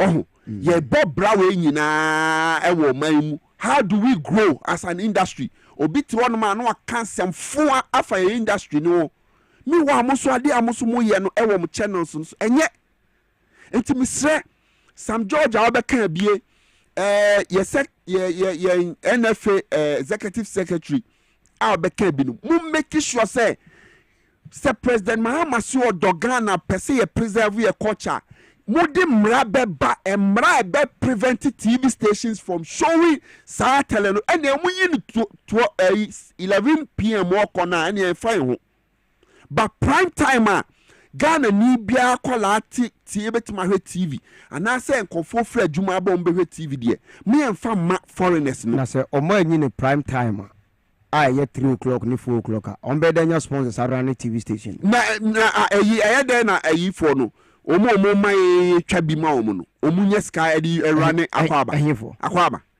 ene no omunye sky run na some de mo DSTV so no da bi omo DSTV so no se sika nkofo tua no se sika ni bi no omo de ye enti omo workforce no eno so be kom no kra na ya di sa na omo tu galam se nye omo busuafo mbenye sika de ahwe omo nti no omo tu galam se e de se o man na yi no asase no nti wo se wo workers a obenye sika tua omo kanti obekọ akofa foreign content they be say your culture ti allow na ye because you have bills to pay sa na ye no na the all kind of some so to galam say nye na busuafo a omu bedidi nti na ono so all say o man no ayi no the TV stations is for so to TV mu galam say I am telling you that's it almost say Ghana culture okay yate and if they don't know they should stop all right yeah that's it okoto also okobi no wanka bi enti no so beka sam hwe sami no te won ankasa no oye full documentary a sabio ye beka se na content no wan Agyemang meba scene yi mu no me produce ne ma bebre ya na mafo bisa na okoto esi ya wagya okoto series stories no me pa mo gya ma mo bisa saa no me pa twa nya ne keke enya se wote hwa obọ won se ma na ba Obakofo sebita frache obako ohene usuase den kro obakofo nso ya no nti adwuma ne ye den nti se saminum anase ye bomode ne ye kritinia mabia at least credit what you say but enya te se obi ya ade a aden de emfa ne fala ye mpese ye be nti ne akofa tamu obehwe na obi ani abre de den ate TV ho ehwe Mexican telenovela to say mofra wuti nyamesam very serious ye were lot of your culture wo ho okonfa no tuma be yade esiebu amanfi baby a wo bia bosompra no ma be ye neama moma yen create ne function ne amam ne nyina yen hwe yen ade umpo na obehwe na eye sector minister eye ononyamfo gomashi mamaga kan no na eye by the fireside were produced by the fireside ni ade sanya mani nyina o me yensan fambra na no krampo de yenye kwasasa no ne ade nyina no na boa kwasasa kra me tese no cheche kule no ne ade yemfa sa de ne mra back na mo restricted television stations ni si foreign content no muntwa so nti wumpo foreign content be betima be 1% pe because abang no wona wore ma ayi no wona wo matumi krata no na ye limit won Agyemang imprempren enye se foreign content no nkwa ye sang de ayare format mini hu adanse but ye bepe hu adanse na de aba child begging syndicate emofra ye de won fiye nim se Ghana dem a Christian country nti ye de mofra no bi fi Niger Burkina Faso na ye de won abetena kwan ho na ye sade bi ahono won ha nti na ye sresre wo kwan ho na won hu abofra no mpacho to wani kakra wa drive nti unim se ne woka to wani na hwa ababa na ote wo no ontimi nya wei enu nti no doctor say ohia ebi a $30,000 ohia say enu nti no mpacho to wani kakra wo ma ne sika nyame be hira wo ma wo se Ghana se ne ayeka no Christian country nti no yetimi de ayarefo efi amangaman so ne de o ma wura ha hena na ehwe sa ne ama no kwakwan ho obekọ pavement so na ye de obi nipa na yeso yare no ye na sen atena wiem wow nti enye foreign content no enye eyi TV so nkoa yen street so ne ade ene beggars da no ura chiri kasi wanhwe ne yekura na de ka bobi eti wanhwe sa ne amani nyina na nea se na samikan na metumu nchene no eho hia pa Agyemang ye wo stories bebiri Agyemang se me no tena se na me kire stories a maye ABM be guaman so ya obebo wonsam nti yesere won keka won ho won de won bisasi eden ne den ne yetwa mo de moto pon kura mo frɛ yen na sebe na sebe o nimdie kakra ye won yemfa mmra so what you say na wohu se emrante abobo type pen na wokura baga enye won nyina na wo ye adwuma e wosika korabea ebi enso eye Jehovah adansidifo asempa etia bedase me na metiti ina na enne I want us to look at the big one. Once upon a time, yet said the table of men. Abba, the bomb by and say on Baby Buama gospel music industry. Omo pushy a gospel music industry agenda. Now, if you do baby a table of men, I know say omo womb Frankie 5, Ninoy, Mr. Donko, that's Koku Donko, Celestine Kunu Koku Donko, Kofi Donko, Kofi Donko, no can be. Obi Nati na or Vision 1 FM. Ena Kwesi Ernest, any doc. Not now. Not our Vision 1 FM. Nipa 5 ena minim say na womb. I think some maybe me interview Frankie 5 home on phone Emma or say yes. Diomu yeni. Na Kofobi started some more babonting even at the point Celestine Donko Mikai ye the interview that day no ye show no from Radio XYZ studio. Emma na they were of the view say I say a year table of men no etimi gangi against gospel artists. And our gospel artists for be but rather no omutimi e favor some gospel artists Emma omudo mutimi boa. So they did something for some of the gospel musicians, especially a drew VGMA. What is now as a more rally behind artists no going from one radio stations to another radio station, pushing the agenda of the artists and the obetime even overall artist of the year. Now recently and yet it is I say omumu yen said them omo table of men no ibinum so majai just like Sunday cathedral yes na obetie na sofo we say majai ma resign accountability kabi nko yi majai if committee na etie no asofo no bebre jejai aha ene ke binum na asofo no bi e kai crowd na che chairman former chairman of the Church of Pentecost poku nyina na oka omo kai no bi former chairman of the Pentecost na oka omo kai no bi na table of men omwankasa botaya omode teye no ene say omba be boa gospel music industry. The information tell me say na see ababon ti ababeka say table of men for no edi ni pa last year ebra onya nomination che say obia promote no table of men for no and pushi na agenda ni ade. We want to know this year gospel musicians mienu ewo a year overall artist of the year, which is Joe Metal. Joe Metal won't be. Yenti sebia obi ka Joe Metal wants to say table of men phobia babontin enebia or more a year campaign gidi say ne obi to say Stone Boy afa PR, obi to say King Promise afa PR, obi to say King Paluta afa PR a mo kasama omo no. Ye hu say table of men kasa edema musicians are almost overall artist of the year. Your Telecel Ghana Music Awards. Nena watch pepe na ekoso. So we want to know table of men. Juma omudi si omanusu se omo baba ye no. Ye hunu se eno na oma ye. Ana omo ye. Ana se eduru baby a omo boa artist binom na artist bi de omo boa wom. Na se sa na tie dia na table of men omo vision agenda omo de towards a gospel music industry no na ejina nipa ba akofo bi so ana say collective say na yinyina ye hu no feche mensa fadman ni kan so no be kan obi ho asem no she group no na say ka fapema omo gina so de no say ka etimi hu they say the idea is speculations na kwa so mba say time I be music awards nko a na omba na je so ma be mo adwano mo for agenda no na music awards nko anything about gospel yes I'm say omo say nipa bom do mu say gospel music no any me bebre ho a na ye ka omo hye eti omo ye say omo so they were connected we go say this or a music producer excel music producer Frankie 5 so a presenter of a year no na obi na ti so no say presenter and now Nino can home.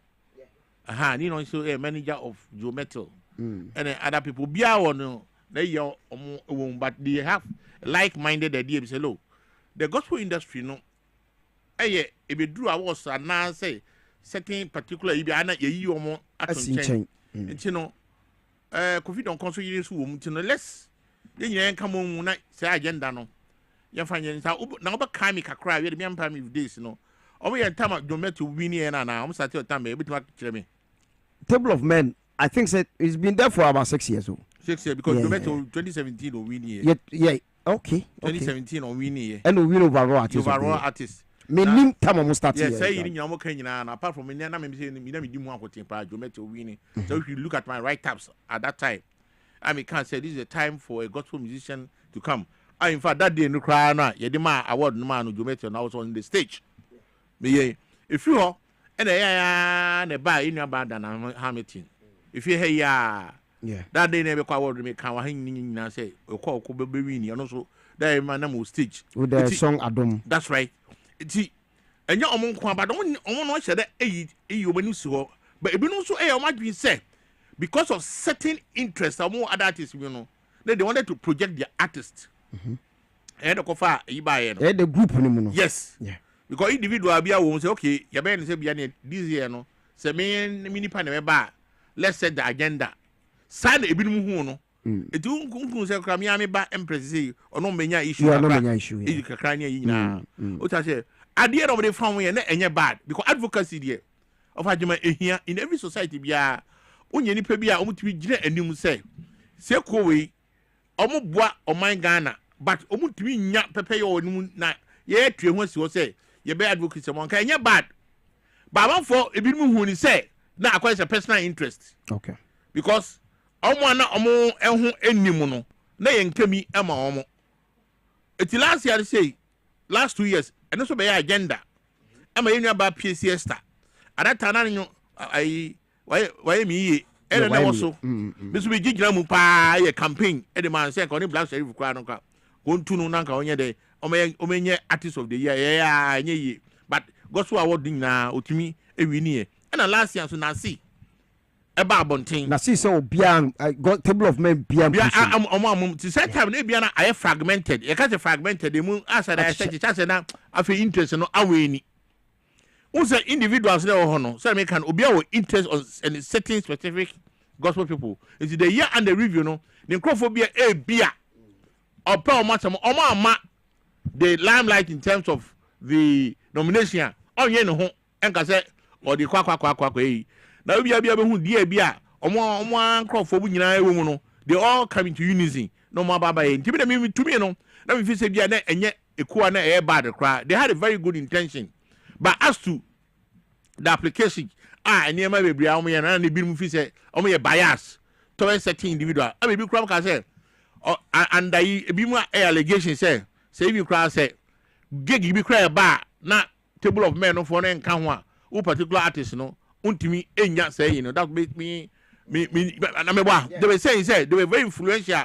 Say, over by a concert, we cry Ghana, I can't remember untimi yet those are some of the allegations that we train about but in all no I think and I say me gidi say na omo Agyemang my industry say it me gina ho ema no e fa na mu aso the operation e kwan won fa so ye ne mani bi no e bi mu ani anye ho up to now no say disintegrated o say e kọ atwe kakra o say so e kọ ahomjem kakra e no e be na be kire time hotel me that say all right Mr. Sammy of Agyemang Table of Men. Yes. And no pusher, or push it towards the okay train na me a year the chairman of Table of Men. I'm in an interview. Ewo home because no say coach be say questions. And to do ebi na won so akoko be say question. Na no the men can with the answer.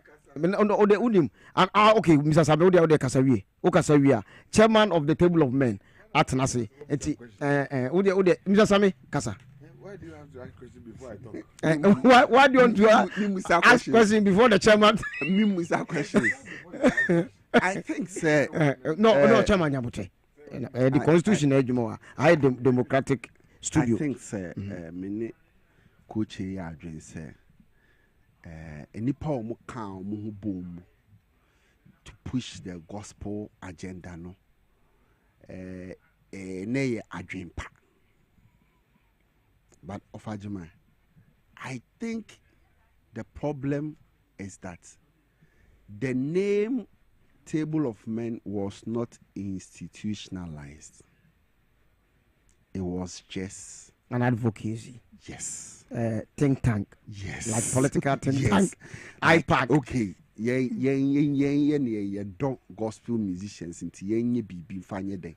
Nti yate political think tank ye pe NDC asem ye pe MPP asem ba enye Ghana de ne yeah sana wo hu sana me hu no because ene se ubusa wo mu a ububo mu din ni bi se una wunnim so mu ye members na omu be ka cho so omu nka ho bio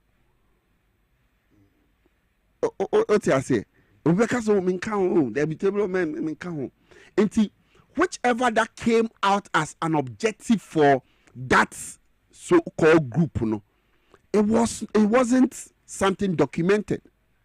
No, are you making an emphatic statement? Oh, that's because from the said me the matter free. Okay. Because yeah program or him say producer Fred back or say on count or friend one producer. I heard that be. Then I may call. Eastern region. Yeah. My friend 2 weeks ago. Also on your member. There be. Ninoy. Yeah be. Okay. And so me can say omo anya ya again qualified to be a member. What are the aims and objectives? Did they sit down to put all these structures and how do you qualify? Again what sets the agenda for that? Ni nyina akwa individual we see. It is here to discuss oma. I still feel so. This is not something that a general announces like table a general or 9-4 table no. I can't deny it. I can't deny 9-2. Ni no 9-2. So it me I feel so mo pese omo ya omo black na omo chire say okay ye nia for me. Say we be gospel presenters, gospel DJs, gospel promoters, gospel producers, gospel waymo ye say ni ababe ye but ekoye ano a we be kan de nti no me that's how I see it. The ma ye hunu bibia free omun say o man put in structures ni ye nitin ama obi atimi efrim obi atimi kɔ no ɔno akɔ kan ina sisi akɔ ye individual sisi enti no president wa ha die president chairman nti obɛkyerɛ ye die man ni be ye chairman no adikura de ni be ye chairman ni nyina esi ye hu ni ne so what you say enti die fon komo no na me di we be sia no sia we part one. Okay chairman but move for microphone match no that me kasa there some ye na be na obey because no some say on can be bia because esa say chairman one o ma chairman kasa ya ka be hu the objectives of a Table of Men. No I was no ye kasa you no mo yensem nungu Agyemang. Okay, Table of Men okoto Agyemang, Table of Men. What do you know about Table of Men? Ni aminimu ni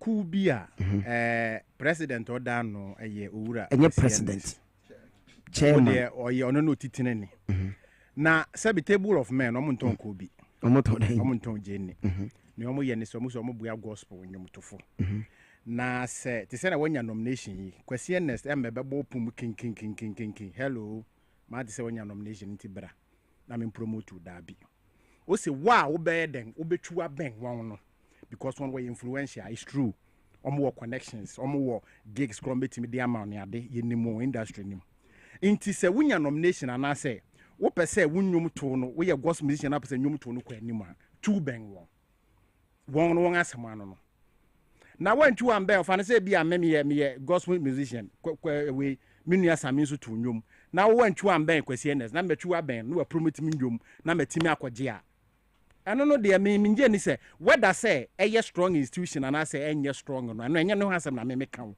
but I make say asama se bitafra me tie no interviews bebre menye ma adwen say me tie ne da because no kan wo hwe emu a fa enti no se fa ne se me o promote me na se bia Sami promote Sami. Obeka so mafia. Nya so mafia. We me na me de me ho akono ye madwuma ma. First you are me ba for microphone we final ma chairman of table of men. Me you sure say me address o sir. Mike no ba ko be okay and me for 2 minutes. Obe kra ma me family dey animo. Na me ka say move am. Akwaba. Na London to say. Oh, boko. My microphone has no page across. Yeah, bibia boko bra. Thank you. Yeah, merci. Good. Bet me address you as question doctor. We are chairman of table of men. Bet me address you, sir. For now, yeah. For now. Yeah. Are you still the chairman of table of men? We are pending to elect new leadership. But for now, I'm until election will come, I'm still the chairman. And when and he for your members, no? Okay, so Agyemang, let me take it back. First of all, Maminchia Opandit or Moha. Sure. Any woman here will fee, any will be our hair bunting. I think say platform we know as soon. Sure. Inti yetna no more say try as much as possible say conversation be a yedinu because ye ndi my ho. Inti we will try to straighten the conversation. Sure. So the baya ubi or tibi or china one krumun babia. Ubi nkofa Bible fan ko bo tim say wa betra baby no wa ye and I say wa ridiculous be and I say be a waka say tie nipa ko bi. So let us straighten the conversation. The attorney say emre bi by e wo your music industry mu. You hunu say gospel musicians there have been a lot of injustices. Okay. There's so much of abuse. Against gospel musicians. From where? From industry perspective. The entire industry. The entire music industry. Okay.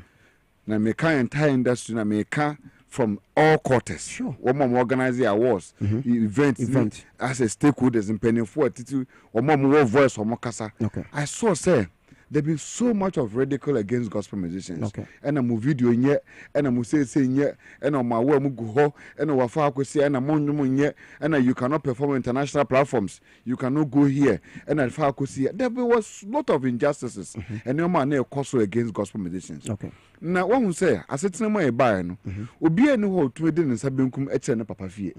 You cannot use your left finger to point to your father's house. No. Because o papa fie na ho na ye tete o, ahọ na ye wo. So me question is, ejuma mabaye o mi wiase. We check me far by for the last 30 years. Adia my music industry me we check me portfolio. Over 60% of 70% of my activations near my baby we are gospel music related. Sure. What I say. So if my best sum in the percuat for all these years, mean transin trahono hesa and you shine Emma Sabi industry no that particular industry now we have told and protected it no. Obi to me fun and fun yet rather keke. And can sing be and just look it up on gospel music and gospel musicians. Sure. So necessarily be sorry. We needed a voice that could rise up and then challenge the status quo. Sure. And challenge the people, challenge the world, say yes. Yes, you can't babble, but it doesn't mean that we are weak people. No. We sing gospel music, but it doesn't make us weak people. What I say, it doesn't make us cowards because we produce gospel music. It doesn't make us cowards because we are music artists, gospel music managers. We are not cowards because we write gospel music. We are not cowards because we are performers of gospel music. Now we here say it straightens our conversation. Now ochina be gospel music be number bia. We be able to with the respect amas panel and all that. You know you say when it comes to even international platforms, your representation because you were over see Samina winning mobile awards. We say yes we are and you don't see within the circle of gospel no, you don't see people things happen like that. So we realize when we say no, your trenches be one in the man kitinkiti be one amambia as a CA2 because but individually no, we may not have the power as individual to do that, but you're back together as a collective body, we can be able to champion the cause. And no, NMA you form a table of men organization. Okay. As a pressure group organization. That you're giving pressure to who? We are a pressure group. Now, so Agyemang winning what the work of a pressure group is. And more man for pressure. We are a pressure group against any injustices against gospel music in Ghana. From promoters. From everywhere. From award organizers. From everywhere. From event organizers. From one kasa to Ufie. Everywhere injustice be a cause will be a gospel related. No, we have the power to deal with it. How can I have injustices in my own home? You come and deal with because your wife may be a gospel artist. Can you imagine? And if you, Agyemang, you are not dealing fair with your wife, we as a table of men, we can come and rescue your wife from injustice. Rescue me, my wife, from the abuse that you are giving to your wife as a gospel artist. We should have the right to rescue her. And right men and I'm prosper a girl not to Nigeria no. Niku amuga na nkuno. Wantida. Gospel musician. Niku afen yeah, hanging no Nigeria law, you're hanging. That is the magnitude of what the man did to the wife. And the other near better hand Musana na Agyemang we to gospel. Now would not share them while local now debut na usin kum. If we have the right if we have the right structures, we should be able to put certain things into that perspective. Me, I crom her matter, my managing artist, Niku Bono, my police fortune, no money cosane bond. Artist or bar. Yes, and Niku Bono. Yes. The table of men again any bill a course one. If that time can table of men put my but we needed to save that woman. Yes, we needed to intervene. And I do 12 midnight. Would you place for corner? Me to Kochi Bama and husband to me Chini Kunutum. Artist bear. Me higher Obi open me to higher crown. Yes, I'm not here. No, Kochi Agyemang. Me to me matranum who will be as someone. I need in a personal life. One small say met and may PR man on that. But what to me Chini Kunu? Between my Chini Kunu man kwasane bond subject to good behavior. Wow. We need to. These are things we do behind the scenes. People do not even know. So if we are passionate about this industry like that, then it means that we need to. So that's what makes say no. And I'm table. You form your home. Why no members in the room? Myself 1. That's 2. Frankie 5 2. New 3. Okay. Abete Champon. Okay. Footprint TV. Yes, sure. 4. Obinati. 5. Kofi Donko. 6. Geometry manager Kumsin. 7. Okay. Obapa Christi manager Kwame Dankwa. Okay. 8. Okay. We had also individuals such as your friends. There was another person. Okay. Who was also a 9th person. All right. We have no problem. He was 9th person. And then we had your friend say Kobe Manti at that time being a person who was an artist, but he was instrumental in the things. Okay. So we're about 10-11 people. 10-11 people. Almost about 10. Akasen. And you start here. As I'm talking to you now, there's almost about maybe only 1 person. And the market was formally. What to me, I'm making a Facebook post to say he doesn't want to associate himself with a table of men. I am in here, Franco Usu, which we all know. Frankie 5. One a Troy. Okay. So on person bad this or yen disassociating in from. Okay. So apart from that, no dear, Yankasa, like any organization, sure, we may have our own challenges, any 1 or 2, because of course you need to understand, say, it will not be perfect from that because we'll be individual, we are artist managers. Sure. And to say, oh, no, and ya dear, you be office, say, yeah, you must and a pocket of man, I do 6 p.m. Now, your dear forms, files, I say, a quote, motum, say, upon a juman to be a quarter and come see a quadjuma. What I say, to watch a juman, yeah, will be first camera. Say ye piamoka obi nko artist bi hono nko jisika say bresika ye from ko to a lab or your office. Okay. It is something we felt to say is needed because Agyemang what krom ha event yeah awards night yeah perform for example ye tuasa akode 100,000 Ghana cedis. The same platform gospel artists oba perform okita 14 piece instrumentalist 10,000 near man 5,000 cedis. Obe kromaka 10. I'm telling you 5,000. There was a performance we kroma on a big award scheme. Artists no mo perform any per 5 ye 2,000 cedis each the mamo omunya 12,000. These are top big artists, you know them. Of course. You know them. Ye 12,000 and the man nipa 5 some perform no we be age 2,000 no de kofi. Now one artist from secular side. One artist secular side 90,000 100,000 the coffee. Yeah. And because this is an injustice against gospel music, obi suggest on TSA. And then I'm so injustices. So it's important for us to form a strong voice to stop that level of rascality from happening. Okay. We need to. Okay. And you bring your voice. And but you shall say no. Now most of the gospel artists, they don't understand. Okay. But benefit say we are there, sir, to promote one more to gospel English singing songs. Sir, now me artist a confuse upon. On your urban. Me artist a confuse upon. On your gospel artist. On your urban artist. On your urban. On your urban artist. Or your traditional artist. Or your Pentecost name. Exactly. Why would I go and form an organization? Ebeko could defeat to confuse upon existence. Am I stupid? I didn't know gospel musicians need be because you remember those time patients issue about singing so people thought so and with some of the members involvement because they be a side and course anything be a group to possibly fight certain traditional artists to give space say urban artists for in a bit to me arise and which was a wrong mentality perception which was a wrong perception because that is not even what enemy into obeka na maka chance me nkasa me woman me chairman I am go and check the artists am no mo adwuma traditional artists. So you think that I will be very stupid to wake up and go and fight for other people's interest when my artist is going down? Who does that? I remember when Joe Metal and Diana Hamilton enya nominations overall artist of the year the enthusiasm and would push that agenda but who the same thing last year when some artists got a year nomination and this year when some artists were a nomination overall. Okay, so first of all, before I make let me tell you some of the things we've done and then I'll come to this your question. Are you okay with it? I'm okay. Good. Agyemang, your former table of men. One of the strongest things we've done to me was the fact to say, you won't say in gospel music, our representation on the African music block a week.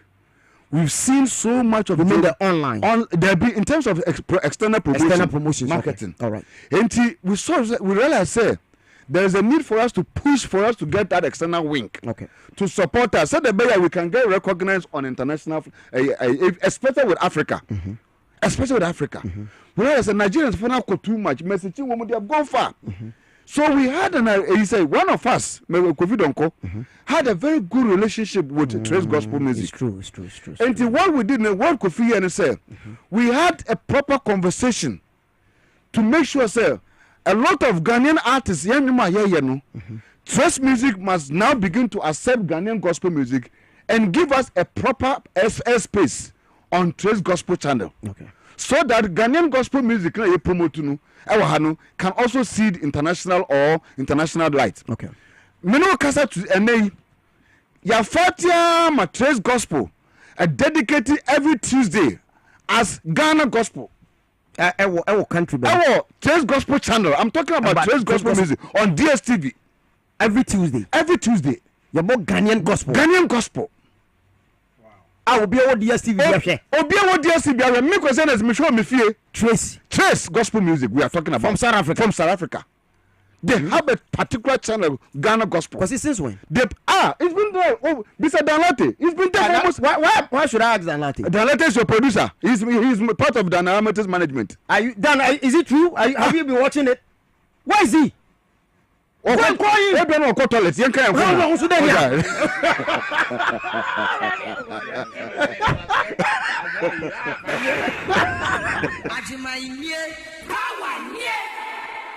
But it's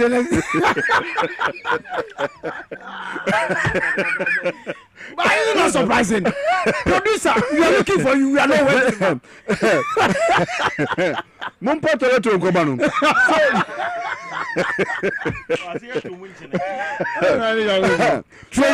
Trace music. And this is a big achievement because up to the level say and gospel artists from Ghana who release with a video. Trace Gospel is able to give you a special premiere. With video, you be premiere amount for 2 weeks. you can receive a premium equal to what Mercy Chinwo is getting in Nigeria. And when a table of men for this is one of the things. Another thing too we realize is that yes, our streaming numbers and other things are weak. Okay. We check Ghana your gospel, your streaming is very low. All the hit, obi betuma make keep popular hit pa obekono not total numbers are Ghana is 3 million. Most of the gospel numbers, check YouTube numbers, 6 million, 3 million, 8 million. Now with that amount, how much we check the investment of a year, with 3 million numbers, how much are you going to make? Davido or releasing in 2 weeks, no will make it 12 million views. Okay. 2 weeks, we'll be make it 12 million views. Oh, and you might popular command gospel song of the year Ghana. No, we're making it the whole 6 months now streaming and we're making 3 million views. So we realize that no, there's something wrong. Okay. There should be there is a need for us to look at marketing. Okay. Into one of our meeting, we invited George Britton, who at least on a Camido at the actually. Sure. So we invited George Britton to a meeting for us to have a proper orientation from Wiankasa table of men as leaders now to show us the way how it's done, because me no kasa wo woman name Camido the video streams me no kasa no nyum sugarcane is almost making over 120 million views on YouTube. 120 million views. It's not person who said so on management then. So we want to know what the secret. Okay. You're pursuing the streams numbers from Spotify, from to Boom Play, and we have very good resource people, bruh. So you should sit with Ninoy, the kind of knowledge Ninoy has when it comes to this metrics. Yeah. Because don't even go there. Ninoy, we are part of select committee members when it comes to VGMA. Yeah. And I know the contributions. You see, if Ninoy is giving you the metrics that goes into digital music streams and numbers, it's just amazing. Yeah. We realize that yes, your group your numbers. We have very good influential people with just ideas. We are not looking for posts. Agyemang, Magana and Nibian Tias here say, and your post and a micro sentence here. Your post. I am a doctor before gospel music. Anybody artist? Doctor of what? I am a doctor of music in Ghana. How? Yes, me a doctor of gospel music in Ghana. In the history of Ghana gospel music, I'm one single person who have carried the belt of gospel music in Ghana. Check all the managers on Bani, check them, check their records. Doctor saying, dear doctor. Dear doctor. Yes. I am a doctor. Freddie Manadimau. Won't tell you, speak to your microphone. Why not the man?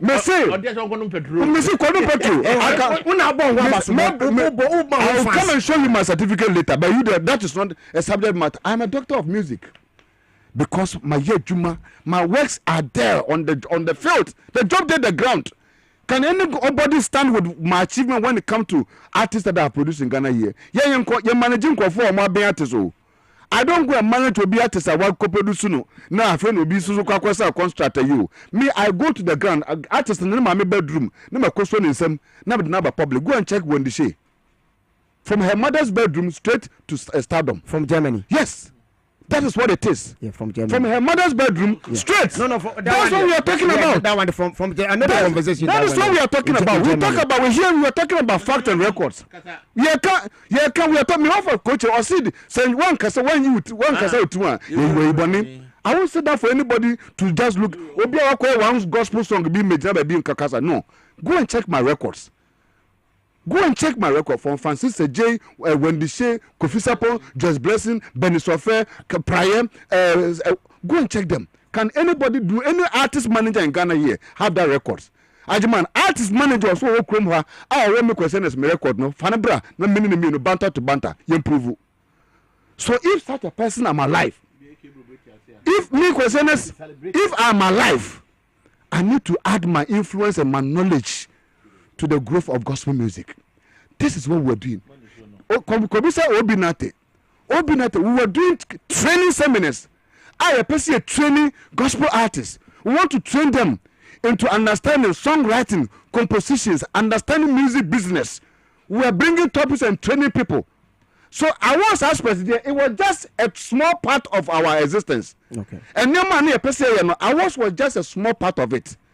We were standing strong, making sure that gospel music will become the greatest one in Ghana. But gospel musicians now more fighting for no. Because they didn't understand. They didn't understand. For lack of knowledge, my people perish, says the Bible. For lack of knowledge, my people perish. If you don't understand something, they want to kill it. So some of the artists, they've even gone behind some of the radio presenters to fight an agenda to kill Table of Men. Now, if you kill Table of Men, what do? Go and check outside. My Benz is parked there. It was not bought for me by any Table of Men organization. I'm driving Benz not because of any gospel Table of Men. So if you kill Table of Men, it doesn't affect me personally. At the point, because my company Media Excel is still standing strong. At the point, so Chris Safo and the filmmaker Babon, this is a Table of Men in Ghana. As we speak, Ghana gospel industry needs deliverance. If we need deliverance, they should take us to Agyemang Mountains, because we are sinners like any of them. Agyemang Mountains, we are ready to go there 14 days fasting. Mekwasi metume jam fufu ni ade ato mekwa Agyemang Mountains ye bekwa kwese awade yankopon huye mobo Table of Men yaba ya ebone etia wo so ni asase eti huye mobo hwe oyel fegu yeso ni ye konkron. I am ready to do that. Who nipa ba na oti wi aso oye konkron ye nti say ye sinners. Every human being is a sinner, including the person who even made that post. Say me wafa mama don for socket na yes cast ye sinners on so oye sinner nti ye kwa ye nete bas nim on kwa better front adentia no so oye sinner on kwa better front because on no who say ye sinners nti say ye kwa ye cast sinners dia eso so so try ye bas nim na o devil in to Agyemang Mountains for papa na oba free bi na den nti ko no o de o cast ye sinners na ye akwatena Agyemang Mountains no atran kan na odi ne doko no da bi e fast na ye betwa socket baby 14 days fasting also be because he has to also purge himself. Table of Men namu yenyi mu ana. I didn't think ye yimu. Ya semu na etiawa. Asemu a ye kan ya nkrofo nti ase a akoma kurom ha yi. Me say sa wo Agyemang wunya nominations a. Na sa wo fi say wan kasa Agyemang wo no management team. Te say that King Promise onya nominations no. Ana otena ase na ohun say making promise. The way I'm telling me, I'm fighting for myself. Those that have received the nominations. So therefore, let me go and look for PR team to go and fight and canvas support for me. The same thing, Stoneboy, Boy. I know how many artists of the year were winning. We're winning over 4 of them, or say 3. And yet, the young man still need to say there's the need for him to go and then look for the services of a PR to speak for him. And King Paluta as well. King Paluta. The same thing. He told us, no, I said, me cover portfolio, no be kasama. Won't stop any gospel musician from doing the same. But earlier on, no gospel artist appoint any PR, but you guys canvassing vote for them. And I may say, take it that even you're starting and you're starting the year. Taking it say you're starting no, as organization, no, we were naive. Out of excitement, we felt say, let us go all out and support everybody. But at the end of the day, no, that is why we are organization. That is why we are men. After every process, we need to come and do proper review. And the review is that we will not subject ourselves to any ridicule. Okay. However, if you are an artist, now feel say, Table of Men has got the influence. Agyemang, nanka dey na fesa, senka award say yebeyim. Anka bon say gospel artist be a press conference say, I hereby appoint Table of Men as my peer to canvas support for me. Anka nyefe. There been ka wo yesa Bible beira. We are gospel artists now yes communion. We so for Monday communion. Anka efe. We will be empowered respectfully to do that. We are not veranda boys. Agyemang, me pesa we show him and now catch every say we are not veranda boys. Why are you saying that? Yeah, veranda boys say yeah, nkwalanto tofo aya titi wonu say obi anya ya na ya so ya na pa hey na me ya tu ya ka na ya kwakwa campaign amani pa that we are responsible men. Okay. We are responsible men.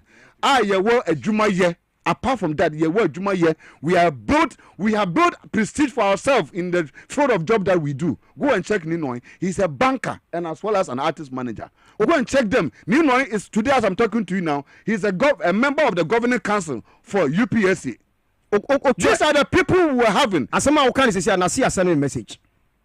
I'm telling you. Reading the message. Say Asemo we hear pa. Emenu no. Kwakuna say. You just send a message. Kwakuna na emenu no. Na message you dey. Asem no ba na bia parents apro no se born when hu ni wan kan ye. Oh.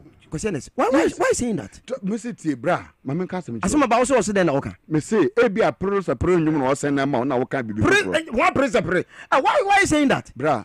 Obia tested the about also praise a pray. Be chat private. Why would you have to read it? No, it's not a private. He's listening to the conversation, and you are saying that as I say. Omo for PR team. And also you yate. Mamma Cassim. William say some of these things we are doing. Nasi is one of the persons who years back even started asking Sekwesi, as I said, Mumubi Mutu Munensi ho. Now more fighting some of these injustices that is happening. Nasi told you. Yes, my brother. Even the time Brother Sami was going around misbehaving, talking about Nasi. Yeah. He come and say, Kwesi, Mumu Mutitwan Penifu Mutitwanum. And I'm moving na gospel way fighting now so a year kwaji microphone a few just blessings no we have kwaji all these things because see a juma here no we have to be as I said we have to be centrally focused. Said the bear will not be dissuaded and distracted by any other thing. Okay. Agyemang, Mr. Mejitum say we may not have been the best, but at least we were able to start something that was never there. Yempeni for so from Yasapomo Abreso from 1990 from early part from Sechodumase time Abepemene. Catch them say, was there ever individuals that decided came together say we should fight the interest of gospel music? Earlier or maybe we did something that was not there. It is Yayebi. At the end of the Yayebi. At the so be on worry and no can worry them. Worry one day, then come and tell me how your wives know. And I defy a crocodile will be the snoring it is a car speaker but or the that is what you have to go through and get that experience. No then now he can tell you his experience in marriage before then you talk about brother. That's what it is. Come and sign artists, produce artists, let the artist become successful. Then when you finish we are talking about somebody, then you can have the experience. As for this microphone, you be out of excitement you can say anything you want to say. Microphone way, you be 7 p.m. You pour your coffee, but you pon you could do where is the work? People must commit themselves and do the job. At the your power, as I said, Jumano Koso, which are the people who commit themselves to doing the job? Since they say, you will be dedicated attention, say, we are going to fight for the interest of gospel. Agyemang me catch on, and yes, say you call Agyemang Honum say, and I say, Kwame Ansubedu Honum say, Kwame Ansun say, Omang Esika, no Vemetia cow. Yanko ate bi onko ju obi sika yanka so bi nto atade mehye yanka so bi nto aduane medi ema yendi me artist wo honum ko fisa pon we release ni nyum ena me kra na meja na adwuma na honum ena meja na me kra me ba be fati table of men sen krofo enya adwuma say nipa na ye mo so mo mpa I go back to my work into wajai me say if me nka se meja yo me say nipa na ye mo so mo mpa onti hanum. And people were running campaign against her. Well, you know that when Coca was going everywhere fighting table of men, what didn't you see? Bisanasani ya any day. Ask yourself, say Coca ni any day. Don't you know who a table of men are? Or could not interview say we are not there for the interest of gospel musicians. We were there for what? You better trouble. Ebe no fi say be you better to abolo any a pinkaso. There are things that we need to straighten. People are talking too much gibberish in the music industry. People who do not even know what it is to produce an artist. Bisa Danati, recently I started on Dan Hamilton Nantiano. Bisa man can experience in show the work that Dan Hamilton put into her job. That woman 24/7 or play mu or bedu Ghana was perform what's that term? Music is not for lazy people. So let us straighten the conversation and make it look like. Don't let anybody ridicule our years of work in the music industry for the purpose of airtime. Okay. We are responsible men. Thank you. 30 years in the music industry. It's okay. Thank you, Kwesi. Bisa question biom. I have no my question bisa. May you are no question you ask me, I will answer you. No, don't worry. I came because of you. When a bra mudi gospel artist for be a chibro munya overall artist of the year. We didn't see that last year, and this year we've not seen that. Okay. I didn't. May I address this thing? The only person I am to me a man that support you are talking about was my brother Nasi. I didn't know. Okay, so Nasi issue was a matter of communication. Okay. Because when we say Nasi built a whole brand. Of course. Nasi is one of the biggest brands and gospel export we have in Ghana. Yeah. He is talented, performer, writer, producer, everything. Music industry, ufa na si nkwana or a whole institution to talk about. And so, they set up a proper. Nasi has also one of the best managers now. Your friend is saying, J. One of the best managers Nasi has now. Go to the Nasi's house and see the structures J is laying down for Nasi. It is a Nasi enya nominations and Nasi be for any portfolio. As I said, Nasi in the management team trust because he is a complete body.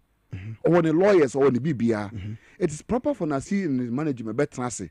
Nibio kwesi this is what the person this is how a person winning this year. They say they can promise sure. They will come out the platform. Saying the person winning for the artist of the year. No. Momo a table of men for let us see and combine our powers together and then go and win the thing. They said the Yema Juman, said the Yema Dan Hamilton. Let us go. They said the Yema PSS star. Let us go and fight for it. I believe in you guys. Let's go. It's PSN Dan Hamilton, Jometu, Eben, and Mubedi Sankomowi. Oh, most of them they had conversations. But Nasi no one is Sankomowi. Me Nasi, as far as I may consent. Okay. He never. Me question is, and I am Nasi, men are 90 for years. Yeah.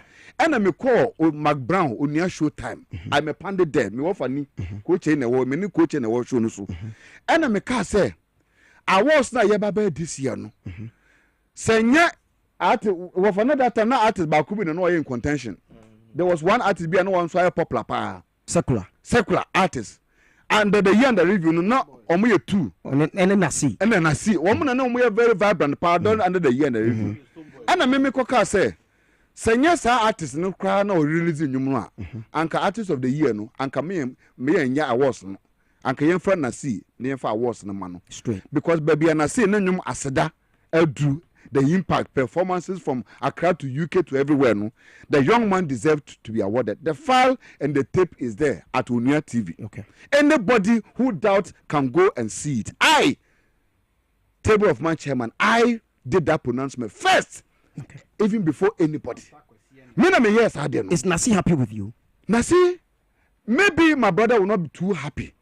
Maybe because I couldn't canvass the entire organization to support the campaign. Okay. But anyway, it's between me and my brother issue. All right. We've sorted our differences out. Sure. I don't hate him. He doesn't hate me. Sure.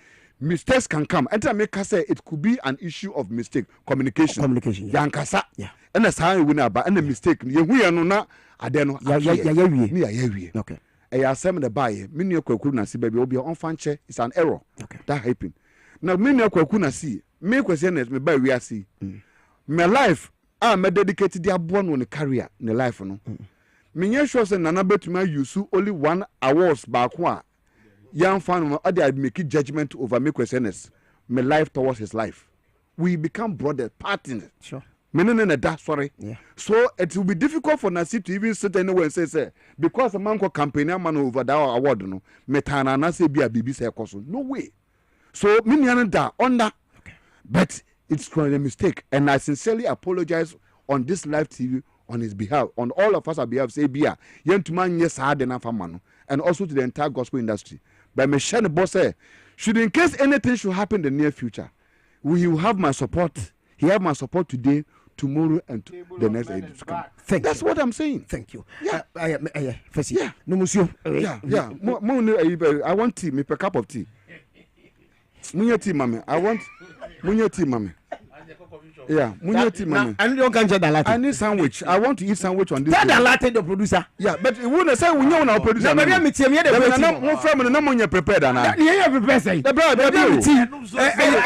You cannot interview a doctor without providing sandwiches. As a man now can. Who person interview a doctor won't provide sandwiches? Ex know what I company so no bro, if you have to do trouble on the elbow, you're both full until we move the animal. Now what if you forget that? For the tea. Sammy Rasta, the chairman Ekanye. That chairman, doctor of music. And in the explanation or diama. Messa Kensi be say the coach shall say kind Miss Me can be said. A ye trimupa nipakui.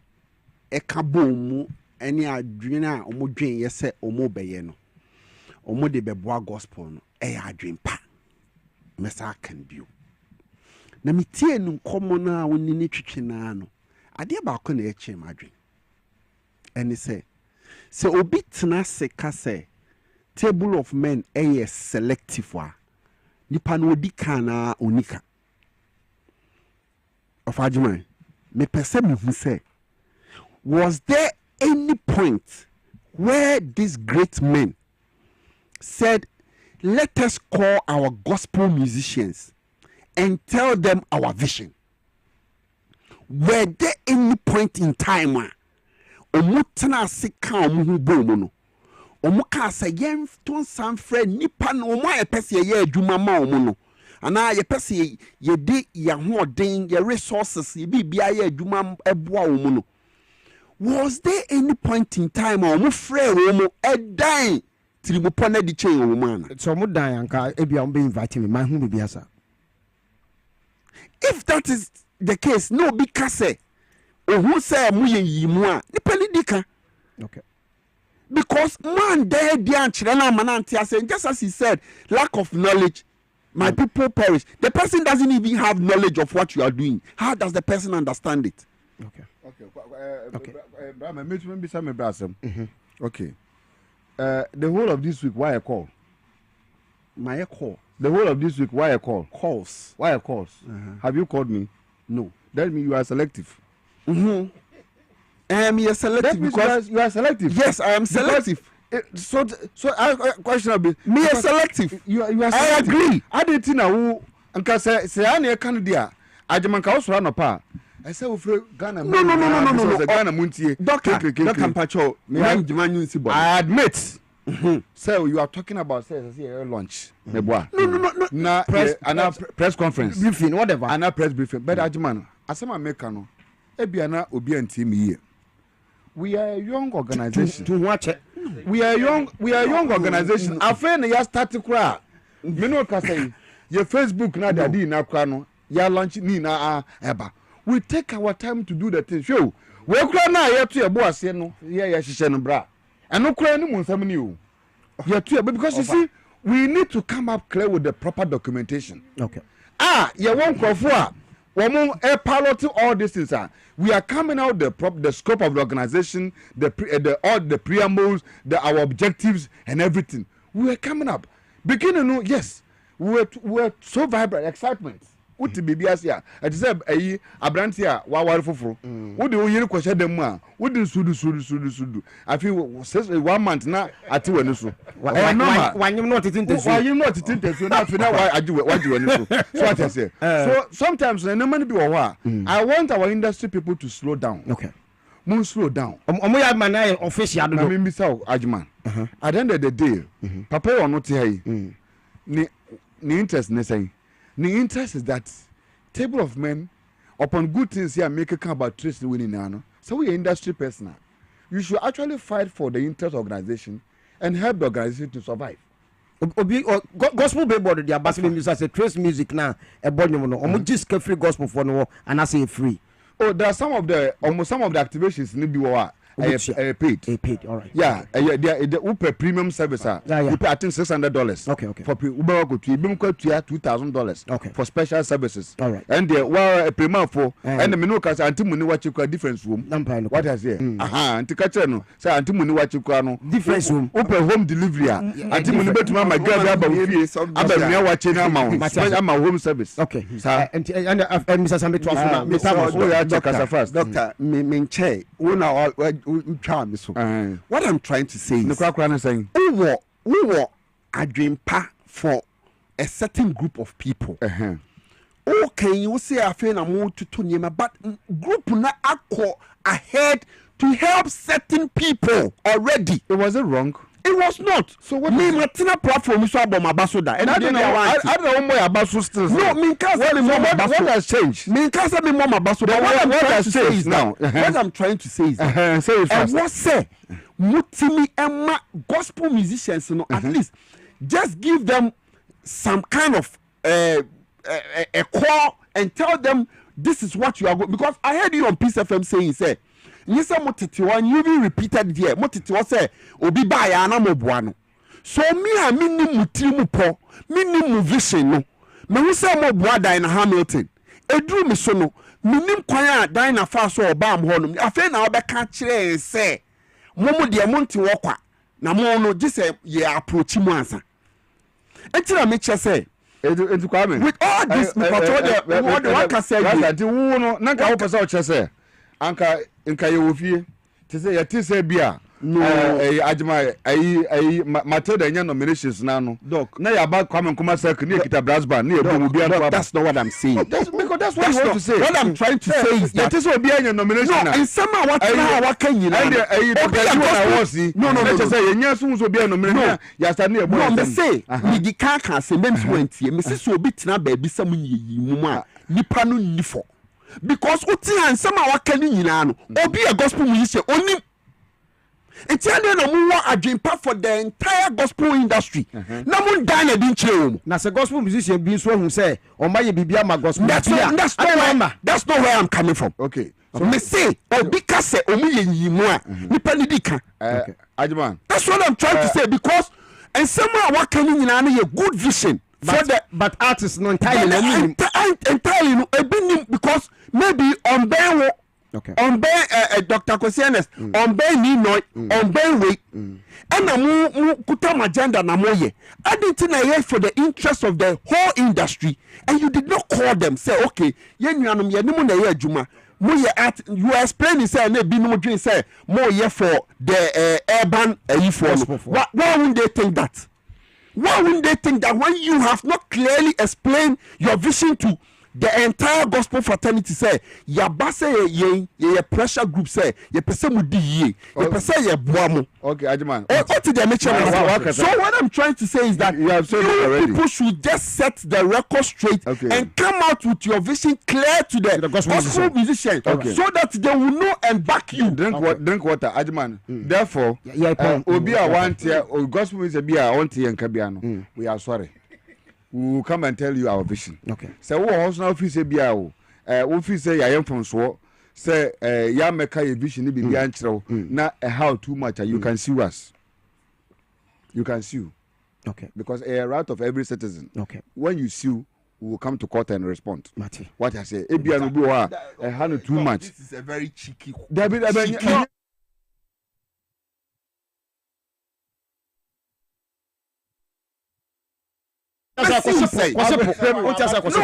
that's a very cheeky way of telling the gospel. On a lighter note.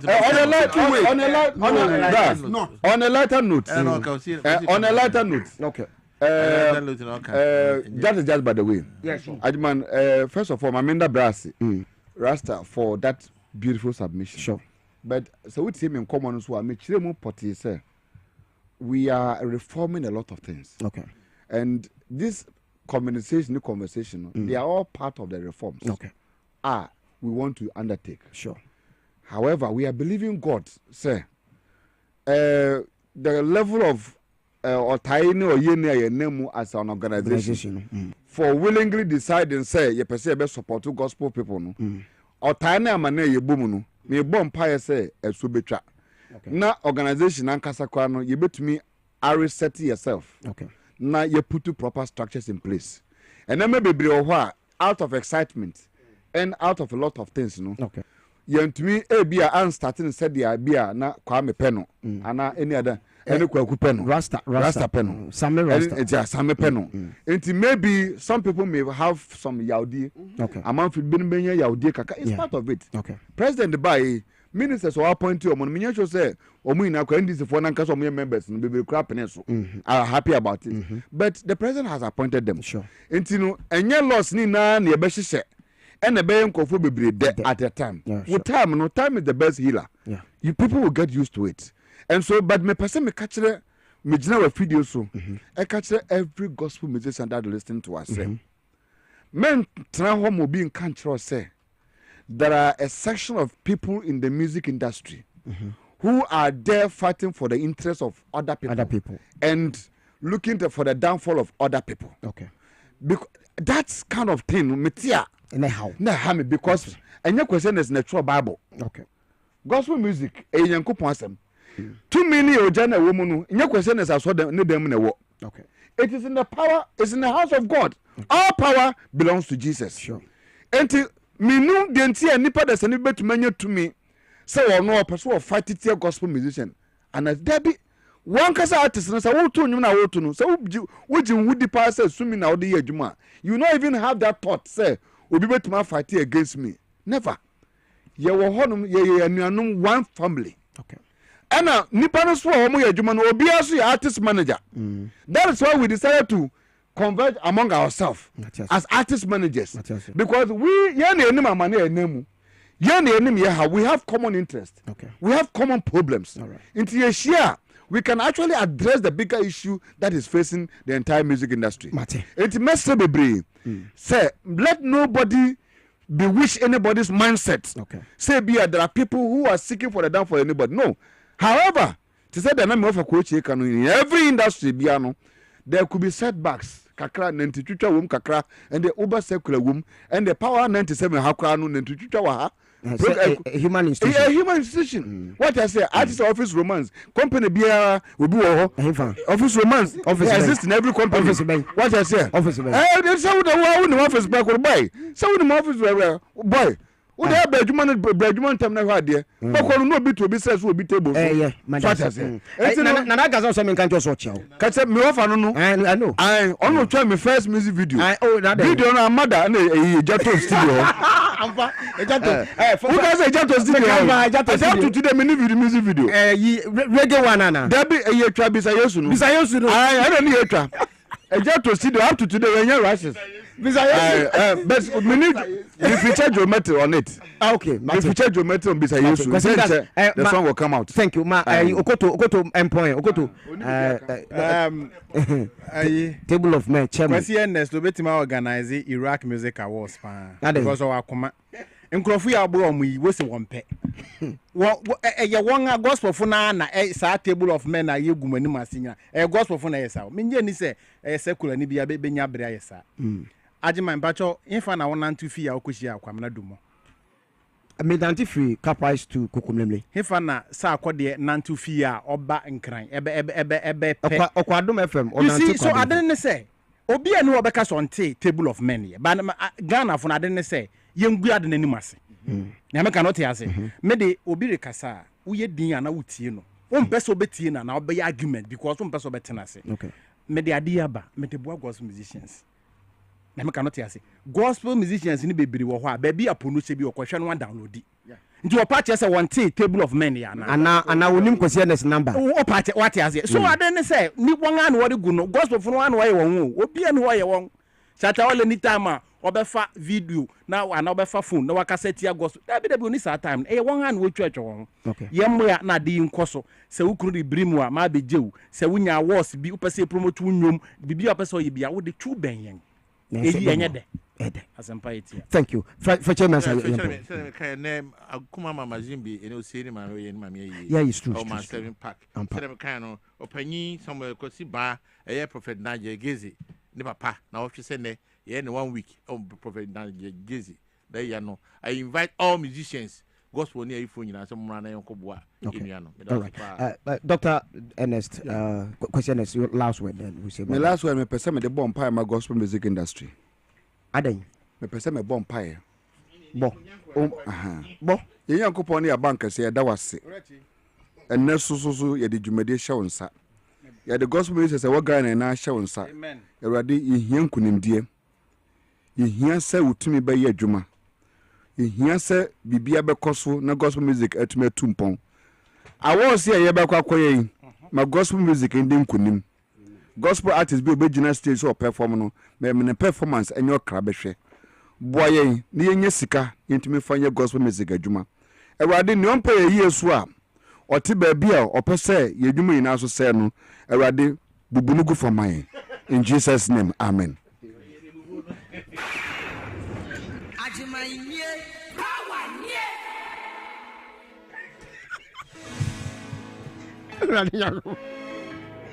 Hey.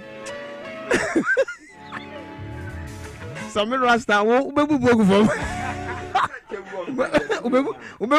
Na ye come on my table of men abaswa obi chen. Yeah, that's it. I was here to see. Oh, Dr. Kosiedes. This is the finger of the Lord. Seriously. And then I watch by this time now. Ghana Music Awards. The Dome. Na Dinah Hamilton.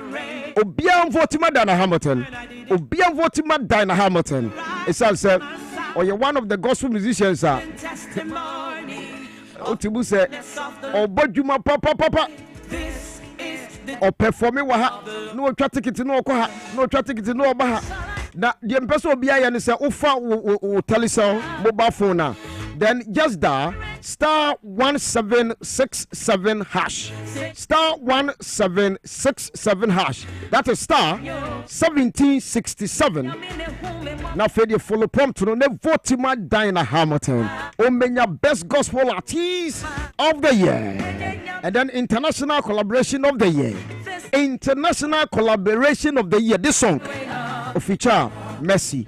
And then the best gospel artist of the year. Gospel artist who are performing so well across the globe. Dinah Hamilton. And this is the song.